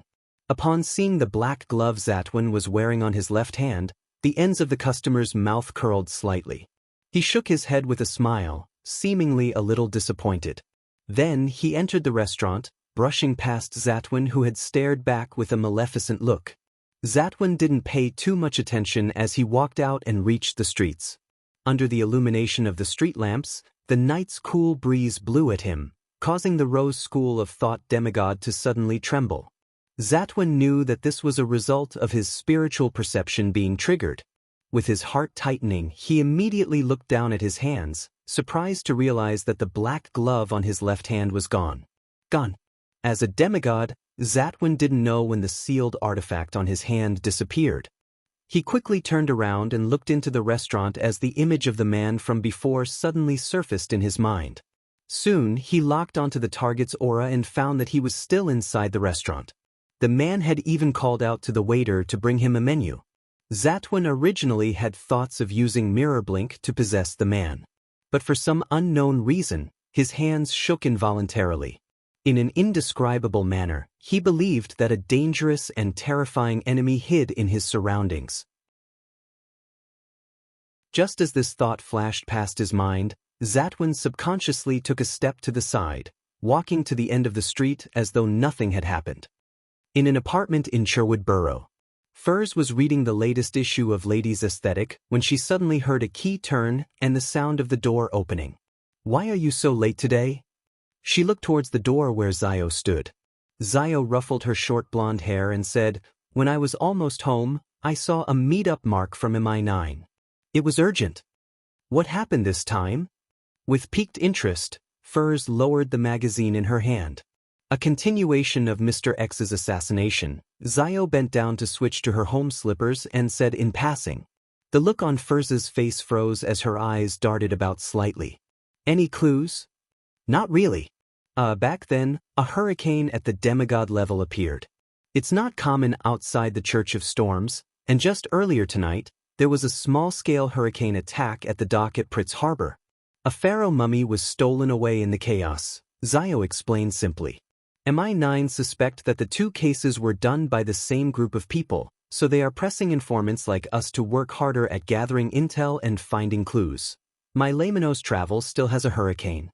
Mr. Gehrman Sparrow? Why is he stealing a pharaoh mummy? Furs forced a smile. Perhaps it was done by the Church of Storms? Zio rolled her eyes at her and quickly walked into the kitchen in search of food. Early morning, 160 Buckland Street. Moments after Klein finished washing up, and before he could open the door to let Richardson in, his spiritual perception was triggered. He saw Miss Messenger's headless body walk out of the void with 4 heads in hand. One of them was biting down on a rather thick envelope. Opening its mouth, a large pile of gold coins was spat out. "I can finally repay my debt." Klein glanced at Rionette Tinker's 4 necklace heads and said in relief, "I remember still owing you 3,413 gold coins. You can take the last installment away." Meanwhile, he had the baffling feeling that the pile of gold coins looked familiar. However, he didn't think too much about it because all the gold coins looked familiar to him. You're tuning in to the Passion Pages YouTube channel. We're so grateful for your support, and don't forget to subscribe to join us on this incredible journey through captivating stories. Your generosity through donations truly makes a world of difference, as it's the primary source of revenue that allows me to expand and enhance this channel for you. Thank you from the bottom of my heart for being a part of this adventure.